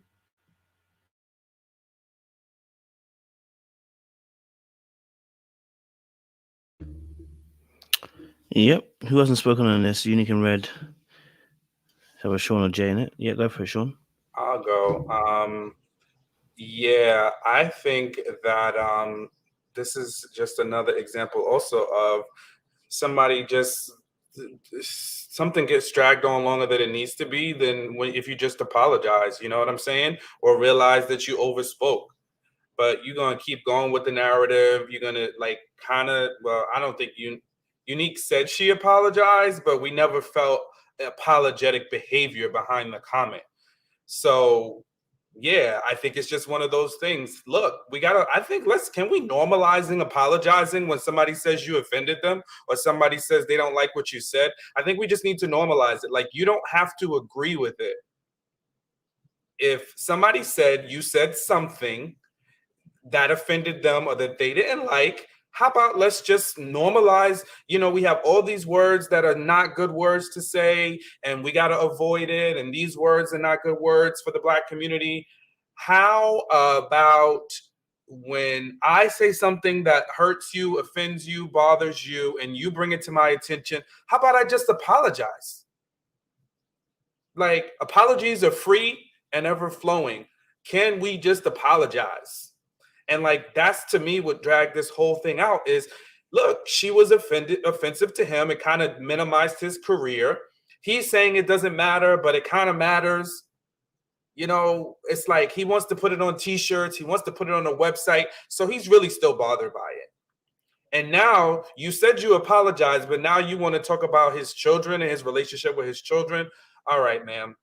Like, come on. This is going nowhere. Right? And it's definitely not getting you anywhere close to being ready to love. It's just ready to fight and ready to tussle. So how about she just apologize to him and move on? Like, let's just move on. I think that we just all be better. And maybe I'm being utopian. Maybe I'm being pie in the sky. But I just think like, hey, look, if we're in a situation, whether it's a good close one or a not so close one, you bring something to my attention, it bothers you, why not just apologize so I can move on and you can move on. I got a question. Do you think Unique low-key want Red to take her down or something? Because at this point, it feels childish. Because it seemed like she's not apologizing because it's like some toxic, like, fourth grade energy. Like, do Red just need to put her against the wall and do something like that? Because at this point, I'm trying to understand. Yes. And I think it just speaks to some of the stuff that you were talking about, where she likes to be chosen, because she made it a point to talk about how they're in the same industry and she knows stuff about him. So if you really don't like him at all, why associate yourself with him? And he made a good comment. He was like, if we're in the same business, then that makes you a thought too, right? So she made it plain, because he, based on what he said, has no knowledge of her, doesn't know who she is. She knew who he was, right? So if I don't like you and we're in a dating scenario and I have information about you, but I don't want to be in a relationship with you, I'm like, that information means nothing to me. But if I feel rejected by you, then I'm going to act in a certain way that's going to act out. I don't necessarily know if she wanted him, but maybe she wanted to be wanted by him, perhaps. Or maybe she did want him. I'm really unsure, because Kira did kiss him on the forehead. So look, that was unexpected. So look, I'm not going to pretend to know the real truth, but something about it is true. To your point, she liked something about him, and whether it was genuine like or just wanting him to want her, there was something there. So that's that.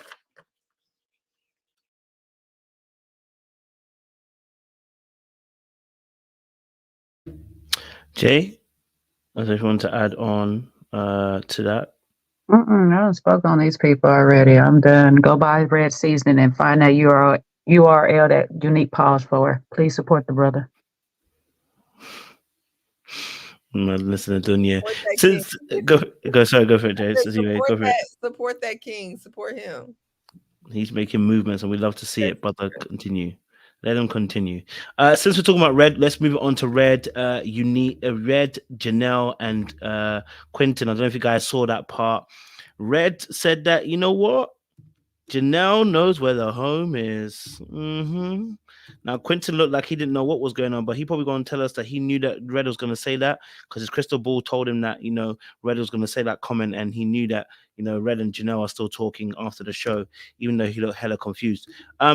What's you guys and ladies, what's your thoughts on this situation? Because if Red is still seeing Janelle outside of the show, where does that leave Janelle and Quinton? You know what I mean? Like, where does that leave their particular relationship?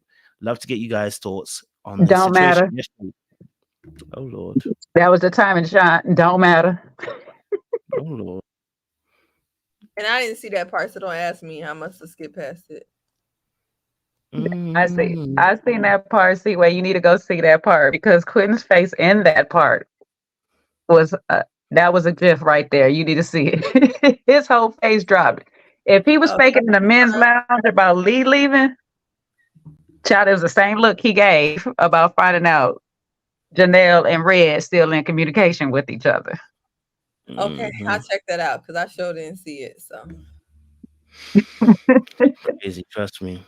Crazy. And I think there was some truth to it because there was no pushback from Janelle, and Quinton didn't say. I mean, he was taken aback, but you know, he was like, "What the?" Like he didn't know, but there was no real challenge to what Red was saying at all, and Red was saying it quite confidently. So I think there's some truth to that. And considering Janelle and Quinton are, you know, supposedly into each other like that, I can understand why that's a gut punch. Listen, Red basically all but said it on his interview with Crystal that there was a connection going on with him and Janelle. Janelle confirmed it by her big old smile sitting next to Q with no sign of remorse or regret on her face. And she was okay to be aligned with Kira in likes of Red in that moment. So, yeah, they still got a thing going on. And Q, yeah, I'm sorry, brother. I'm sorry you had to find out this way. You know, they were using you. They were using you to get to the end. And I still don't understand your TikToks now. They just really don't make no sense because you said her other connection had left. In the beginning, it looked like they had never left. So you might want to talk to her about that while you're still out here defending her on the Instagrams and things. You know, do your thing, brother. Stand by your queen, though.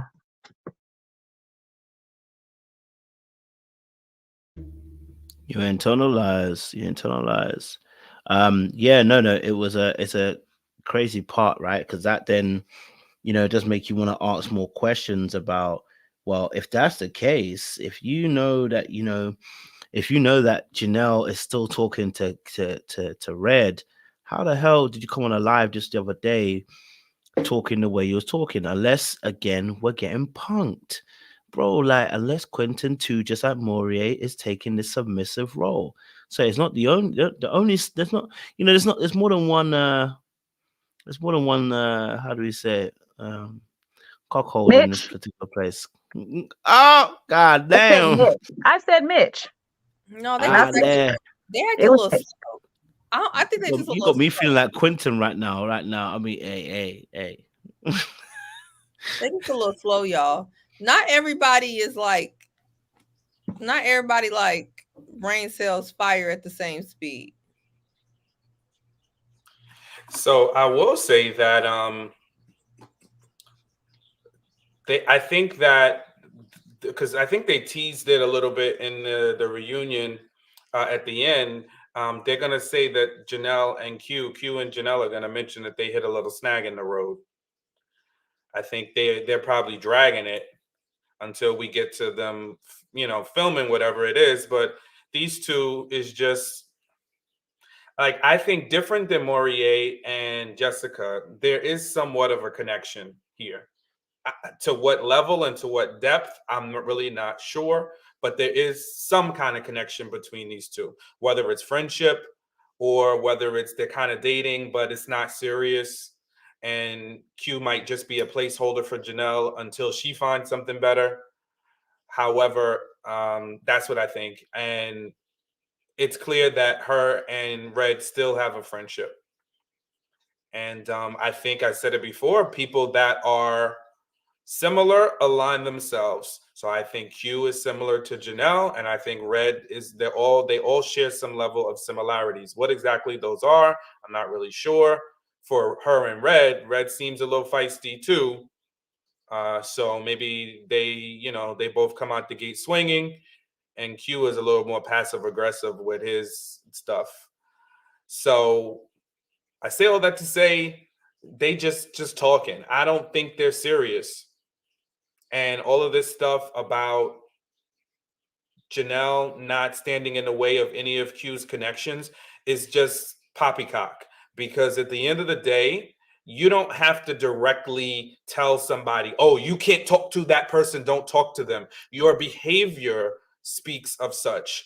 And whether anytime we saw any of the other ladies get closer to Q, whether it was Lee, whether it was Kat, Jessica, Janelle had something to say about it, and it wasn't positive. She also does one of those things, and I hate to see this. I just really do hate to see this.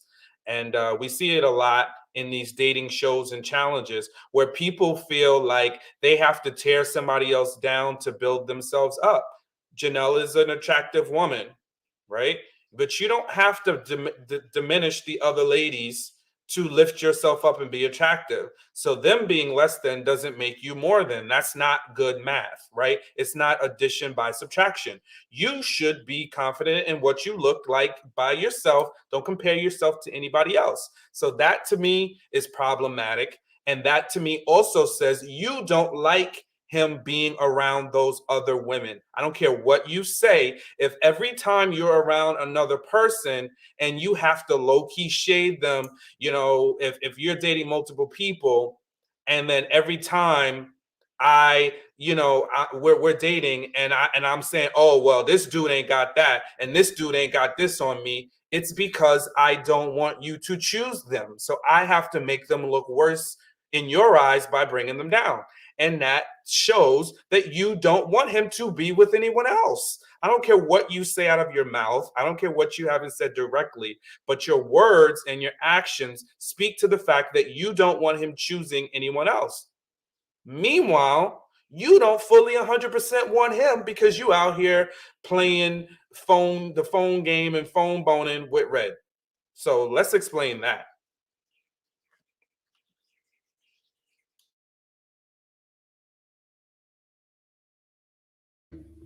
You told no lies. Anyone else want to add to this Red Janelle Quinton situation? No? All right, cool.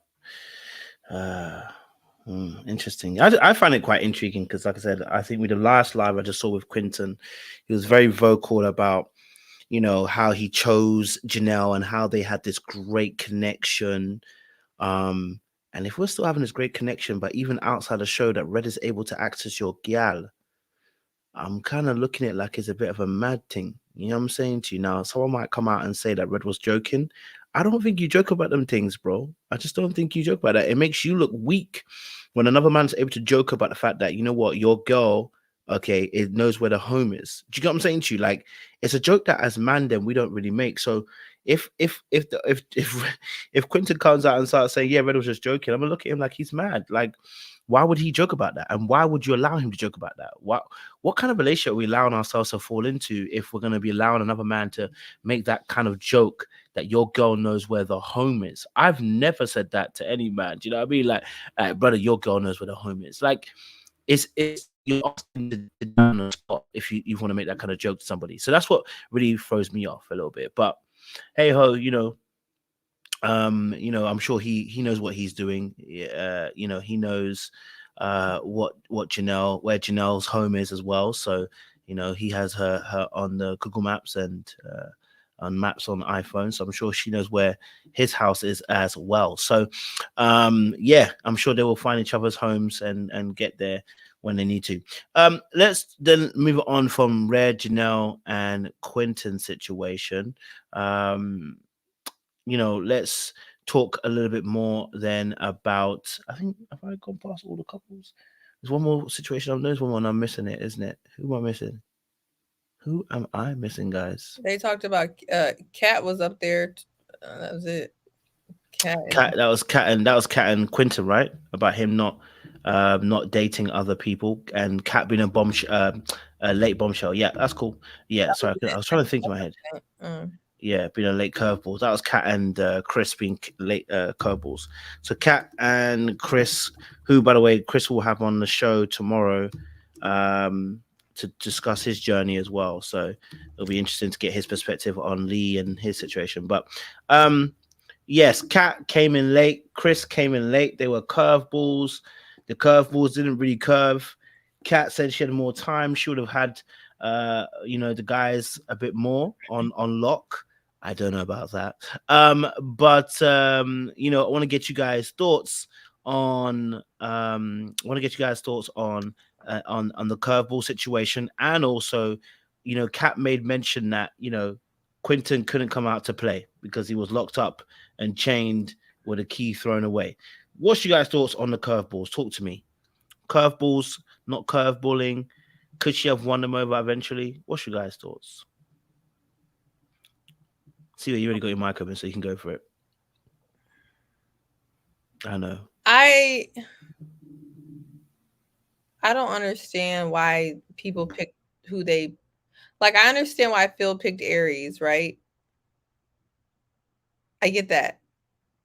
But most of the other, like a lot of the decisions made this season are just kind of weird.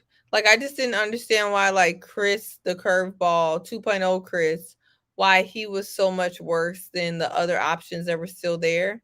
Like, he did seem like he was repeating himself a lot and he didn't have a lot of substance, but it didn't seem like the other dudes left were like excellent choices either. So maybe there was just stuff that we weren't seeing. Maybe Kat's personality just didn't gel with the dudes. I know she was also taller than them, so maybe that threw them off. But I just feel like in real life, and I haven't seen Kat in real life, but I don't know. Again, I'm a woman, right? So I'm not a man, but just objectively, I would have thought Kat would have curved more this season. Like I would have thought she would have been more disruptive to the flow. And it seemed like the guys were just so locked in, like on Janelle, and Maurier was so locked in on Jessica. And I just never really understood why. Especially like with the Maurier situation, it seemed like Kat had so much in common with him that maybe that would have been more interesting. But I also feel like guys, and I say this all the time, guys like to be challenged and they like things that appear unattainable or things that make them work a little bit. And it seems like Jessica was really making Maurier work, and he seemed to be into that. And Janelle, I don't know if she was making Q work, but she definitely just had like this tight leash, and maybe that's what they were into. So definitely not what I would have expected, and I'll say that.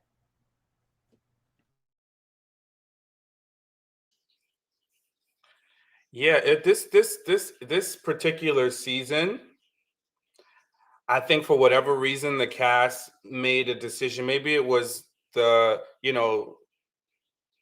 not even going to speculate, but I think they just all decided to settle in very early on in the process to one particular person. They didn't have that move around energy. And unfortunately, Kat wasn't, and a lot of women do say this. So I'm going to have to kind of just go along with what the women are saying, that Ready to Love is kind of geared to where the women have to do a little work a little more work in the dating scenario. That's what a lot of the cast members say, and the women viewers also say that as well, that the women do a little more work. And Kat has been very honest that she's not used to chasing. She's not going to, do a whole lot. Like, she'll give you some energy, but she's not going to go the full distance. So I think with her coming in later in the game, she would have had to have a personality that was more either captivating to the guys to want to draw them out of their connection. Like they said, they needed to see something so diametrically different so that they could go run to her, or she would have had to be more like going out to get them herself and collecting the guys. So that's unfortunate. Maybe if she started from the beginning, she might have had some different options and different energy. But yeah, the guy seemed very intent not to really kind of, at least publicly on the screen, date a lot of different of the women. So I think that played a role in why she wasn't successful. And Chris 2.0, so I guess to a certain point, right? We got to give a little leeway to the ladies that looks ain't everything, right? Y'all been telling us looks ain't everything, and everybody, all the ladies have agreed that, Chris 2.0 is a very attractive guy, but he just didn't hit it off with the ladies, and none of them. It was like a universal thing for the most part. Well, now except for Unique is, here she go, but I mean, does that really matter? No, it don't matter. But I think like his personality just wasn't hitting. And I think that's why he just wasn't successful. And he wasn't really open to the feedback because they didn't say anything too mean about him. But then he got a little, dare I say, sassy towards the end. Talk about girls and talk about they want Birkin bags whilst they taking Uber. I was like, ooh, bro. Got a little sassy with it. So yeah, and there might be something to him. There might be something to him too, and then when he left, he was like, I'm just gonna be me.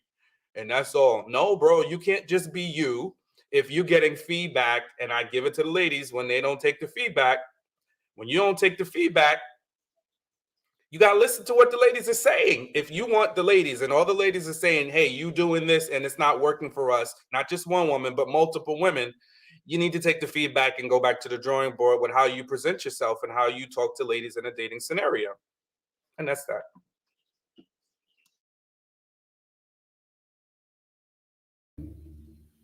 Love that. Who's next? Go.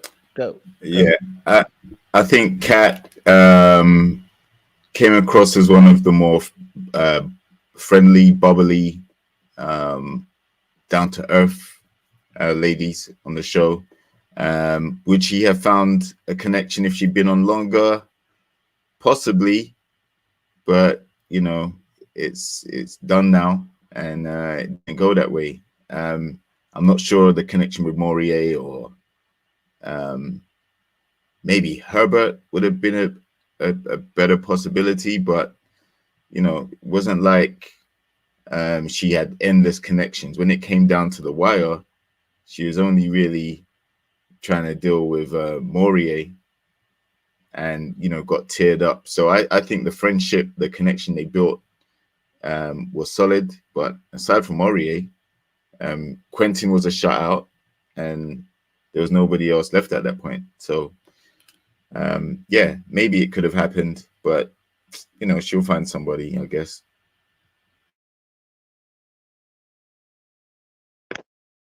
Okay, so Kat had 4 options by the time she was pretty much gone from the start to the finish, right? And like Sean said, she wasn't doing much running, so Phil and Herbert got dropped off because they weren't doing too much chasing. They weren't pursuing too much or whatnot. Chris got voted off, and Maurier, of course, was actually doing his pursuing. And we seen it. My whole thing of this whole scenario, whether she was there late or whatever the case may be, was the reaction Jessica gave to the fact that Maurier said, had she had been there earlier, it probably been different because he would have been pursuing her. And that tickled my soul. Okay. I was like, oh, not Maurier touching Jessica's heart. So I don't know which scene was shot first and which order, but y'all two was being a little petty towards each other during this reunion. Now, if Maurier and Kat scene came before the Jessica and Maurier scene, I could see why Jessica was a little confused by the questions by the time we got over there. Like, I don't know if I'm in a relationship with this man anymore or not, because he's over here telling this other woman that I do not care for, that he would have been chasing her up and down these screens. On the flip side, I could see if they sat there and she sat there and didn't know how she felt about Maurier first, and then he got over here with with Kat and started being petty, talking about, yeah, I would have chased her up and down the streets. Either way it went, I was find it kind of odd that y'all so-called tight connections, which I title as alliance, is not as tight as you thought they were. Had Kat really been there for the full time, I don't know if that alliance would have been so with you, Jessica.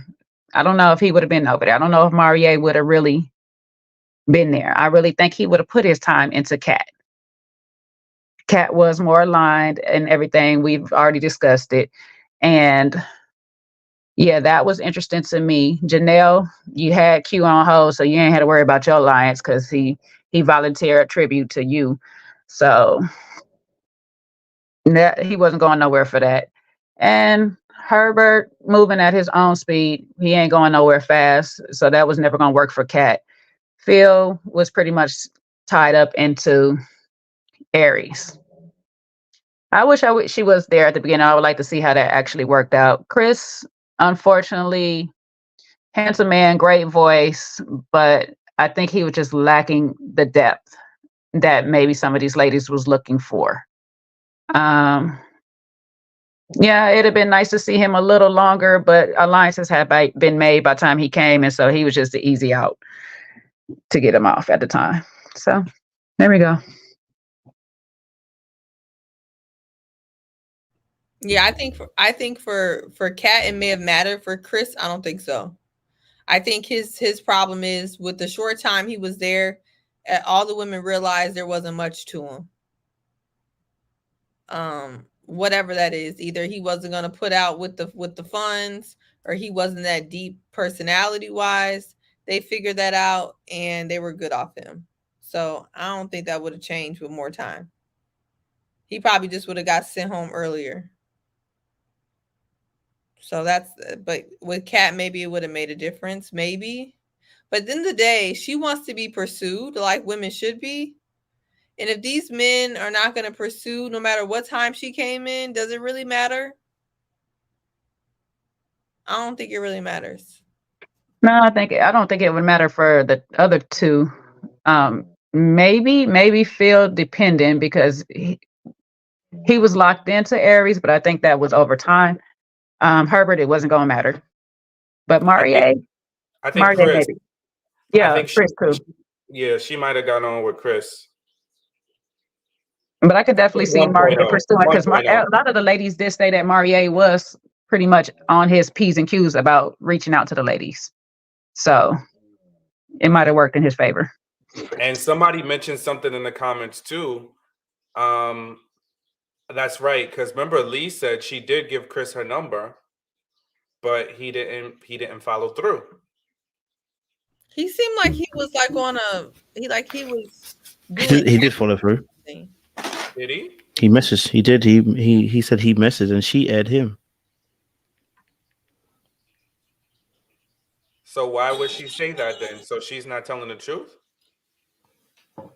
It was her who was airing him. He messaged her once and she aired him, and he didn't double message. So you get me? So what does that mean though? Exactly what I said. He messaged her and she had messaged back. So basically he ain't pursuing enough for Lee. He got to over pursue for Lee. That's basically what that's coming down to. Because on his interview, he said, well, of Chris XO, he did message, but he didn't get no message back. But then on the show, she said that, I think she said it the other way around, that she messaged. So that's what I'm saying. They have two different stories. So somebody's story is Didn't somebody? Oh, that happened with Phil and Kat too. So yeah, these people ain't messaging back. I mean, hey, shoot. You go and double message and you get Unique coming out saying that you're trying to chase them. So you gotta be careful out here how you message people. They gonna pull up as receipts. Yeah, we never really talked about that. Was that just stupid to me? I think that was the most ridiculous thing to argue about. Oh, you messaged me on IG and then you sent me a text message. Yeah, it's stupid. It The is person stupid. was on her Beyonce 1 + 1 is 1.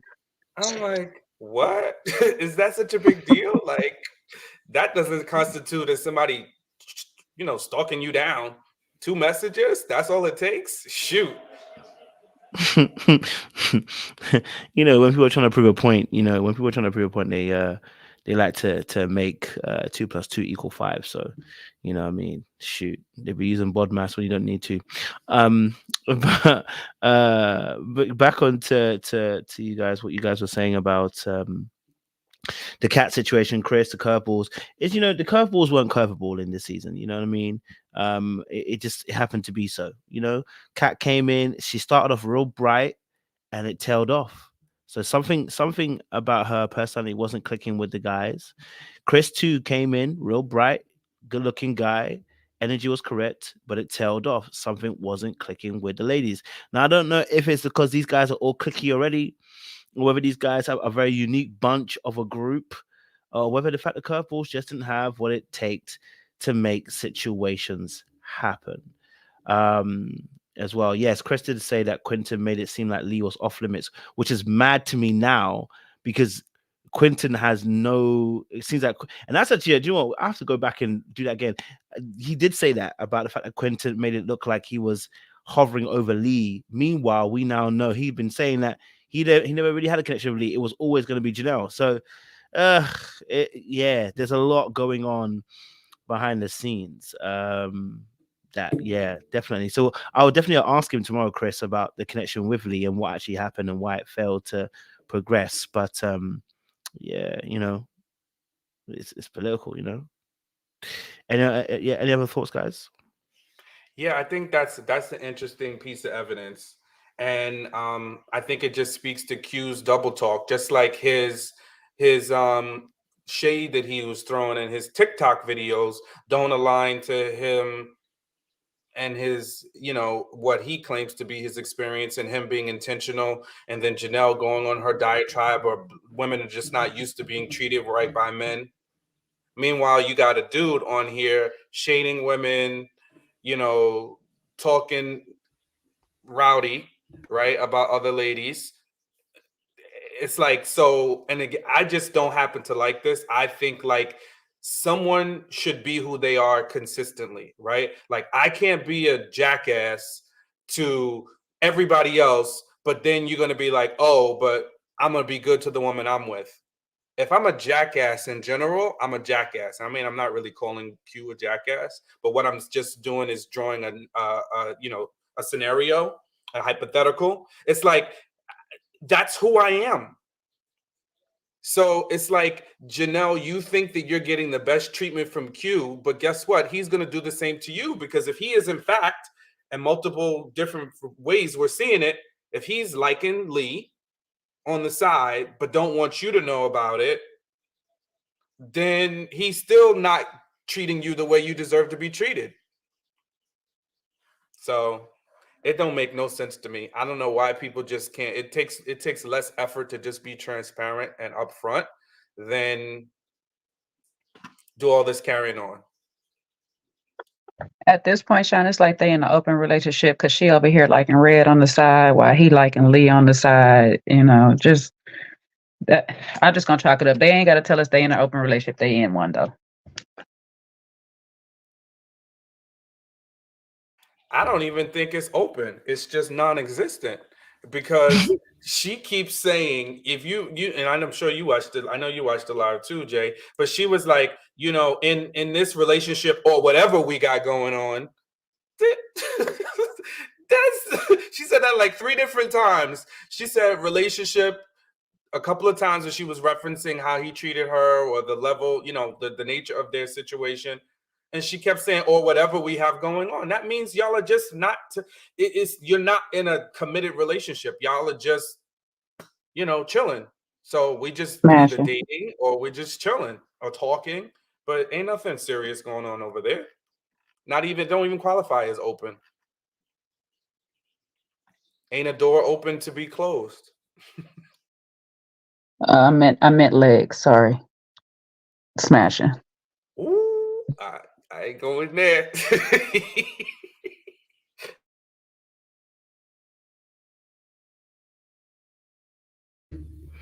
All right. Any other last thoughts on this reunion? Because I think that's pretty much we summarized it all, you know, in a good short 2 hours. Y'all on point. So, any other last thoughts on this reunion? Anything that we missed that we thought you wanted to just quickly address as well? Because tomorrow we'll do Love Is Blind. So, you know, 5 episodes, 5 to 7. Yes, that's where the tea at. That's where the juice said. Tomorrow we'll definitely be doing Love Is Blind. So. I can't wait to jump into that as well because JP better get all my smoke. But any other thoughts on Ready to Love reunion? If not, we'll get Sean to give us a benediction. Going once, going twice. Fantastic. All right, Sean, give us a benediction. So listen, I think the reunion was a good one, you know, and I think like, look, we ain't even get nothing to really tussle on amongst us panelists. I think we all agree. It just shed to light some things that we already knew and, you know, open the door on a couple of things. And I think what we've learned from these folks that, look, by all intents and purposes, don't seem ready to do nothing much, but maybe slightly ready to be friends, if that. So first, listen, let's normalize apologies. I mentioned that earlier. I think, listen, if I hurt my brother, if I hurt my sister, I should be willing to apologize, right? And this works in all types of relationships, whether they're romantic or not. If somebody tells you that they hurt you, or that you hurt them, it's less of your energy to fight them about what they said have hurt them than just to apologize, right? You know, and we're obviously not talking about anything egregious or a crime, but like that you feel that you haven't committed. But if your words hurt them, then be willing and ready and open to apologize. Nothing wrong with that. Lastly, listen, if you don't want me to talk to me, I think that should be the theme of the show, right? Look, in relationships, there should be a connection. There should be chemistry. And it doesn't have to be, you know, we all get why you like the person, but you should be able to get why you like the person that you're with. Right? If you're in a relationship with somebody, you should know why you're in that relationship. And you should know, and you should be able to pick out at least 2 to 3 words about their characteristics and traits that have drawn you to them. And if you're not, then those are the lists we need to work on. Sometimes we spend too many times on the list that don't mean nothing. Well, the list that means something is what draws you to that person, what good qualities do they have, and how would they be good for you in a long-term relationship. That makes you ready to love. And I'll turn it back to you, Coach. Yep, thank you very much, Sean. Appreciate that, panelists. Thank you, Sean. Thank you, Seaway. Thank you, Tequila. Thank you, JR. We really appreciate you guys on this live as well, and it's been a good conversation last two and a bit hours. Audience, thank you. You guys came out 850 strong to listen to these great panelists as well. Looking, you know, we're gonna be here tomorrow night talking about Love Is Blind episode 5 to 7. I want to see the same turnout, guys. Okay, the same way you guys are turning out for Ready to Love, I want to see you guys turn up for Love Is Blind because we're about to turn it all the way up. And, you know, this episode has been a little bit crazy. You know what I'm saying? So, listen, it's been a good vibe, good conversation. And we'll be back next week again to discuss these particular reunions. And then hopefully I'll get a few interviews on the way. I have spoken to a few of the castmates. Some have got back to me, you know, I'm willing to do an interview with myself. I did have one lined up with Tequila, but she's let me know just like she did Crystal that she's not going to be taking interviews at this moment. So she will be rescheduling that interview. I don't know if it will actually happen in future because by the time she might be ready, I don't care about it. So, you know, I want to be real with you, you know, at that point, I'm not going to care about it. You know what I mean? Like we have a time limit and a time window. We should use it and use it wisely. But no, you know, I can't wait to do next week. And I can't wait to also to start reviewing the Ready to Move. I think that's going to be some crazy shenanigans. You know, it's interesting that Zadia and Janelle found each other. I find that fascinating, you know, that those two found each other. And, you know, I can't wait to see if those two ever get to do anything together, because it would be amazing to see both Janelle and Zadia, who are both combative and quick to throw hands, whether they would throw hands together. It'll be like WWE tag team and seeing the Dudley boys get it together. You know what I mean? Like, you know, it'll be crazy. So, but yeah, no, appreciate you guys for turning up. We will see you guys again tomorrow night. Make sure you guys like, share, subscribe. Don't forget, if you haven't done so, subscribe. Click on that bell button for notification uploads. Let me leave you with a little clip, because you know, you can't leave you with a little something. I ain't done that for a little while, so let me leave you a little something.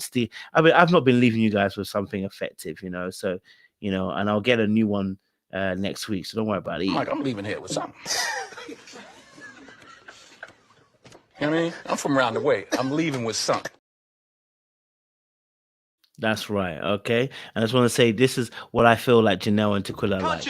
Oh, Larry. Oh, are you all right? How did Barry? Just slaps all around. All right, guys. Appreciate you guys. Thank you for turning up today. Be careful if you see anybody rocking in their rocking chair. It means they're ready to rock. So I don't want to see you get rocked out there. Okay. I don't want to see you rock. Okay. I appreciate you guys. Stay locked. Love y'all.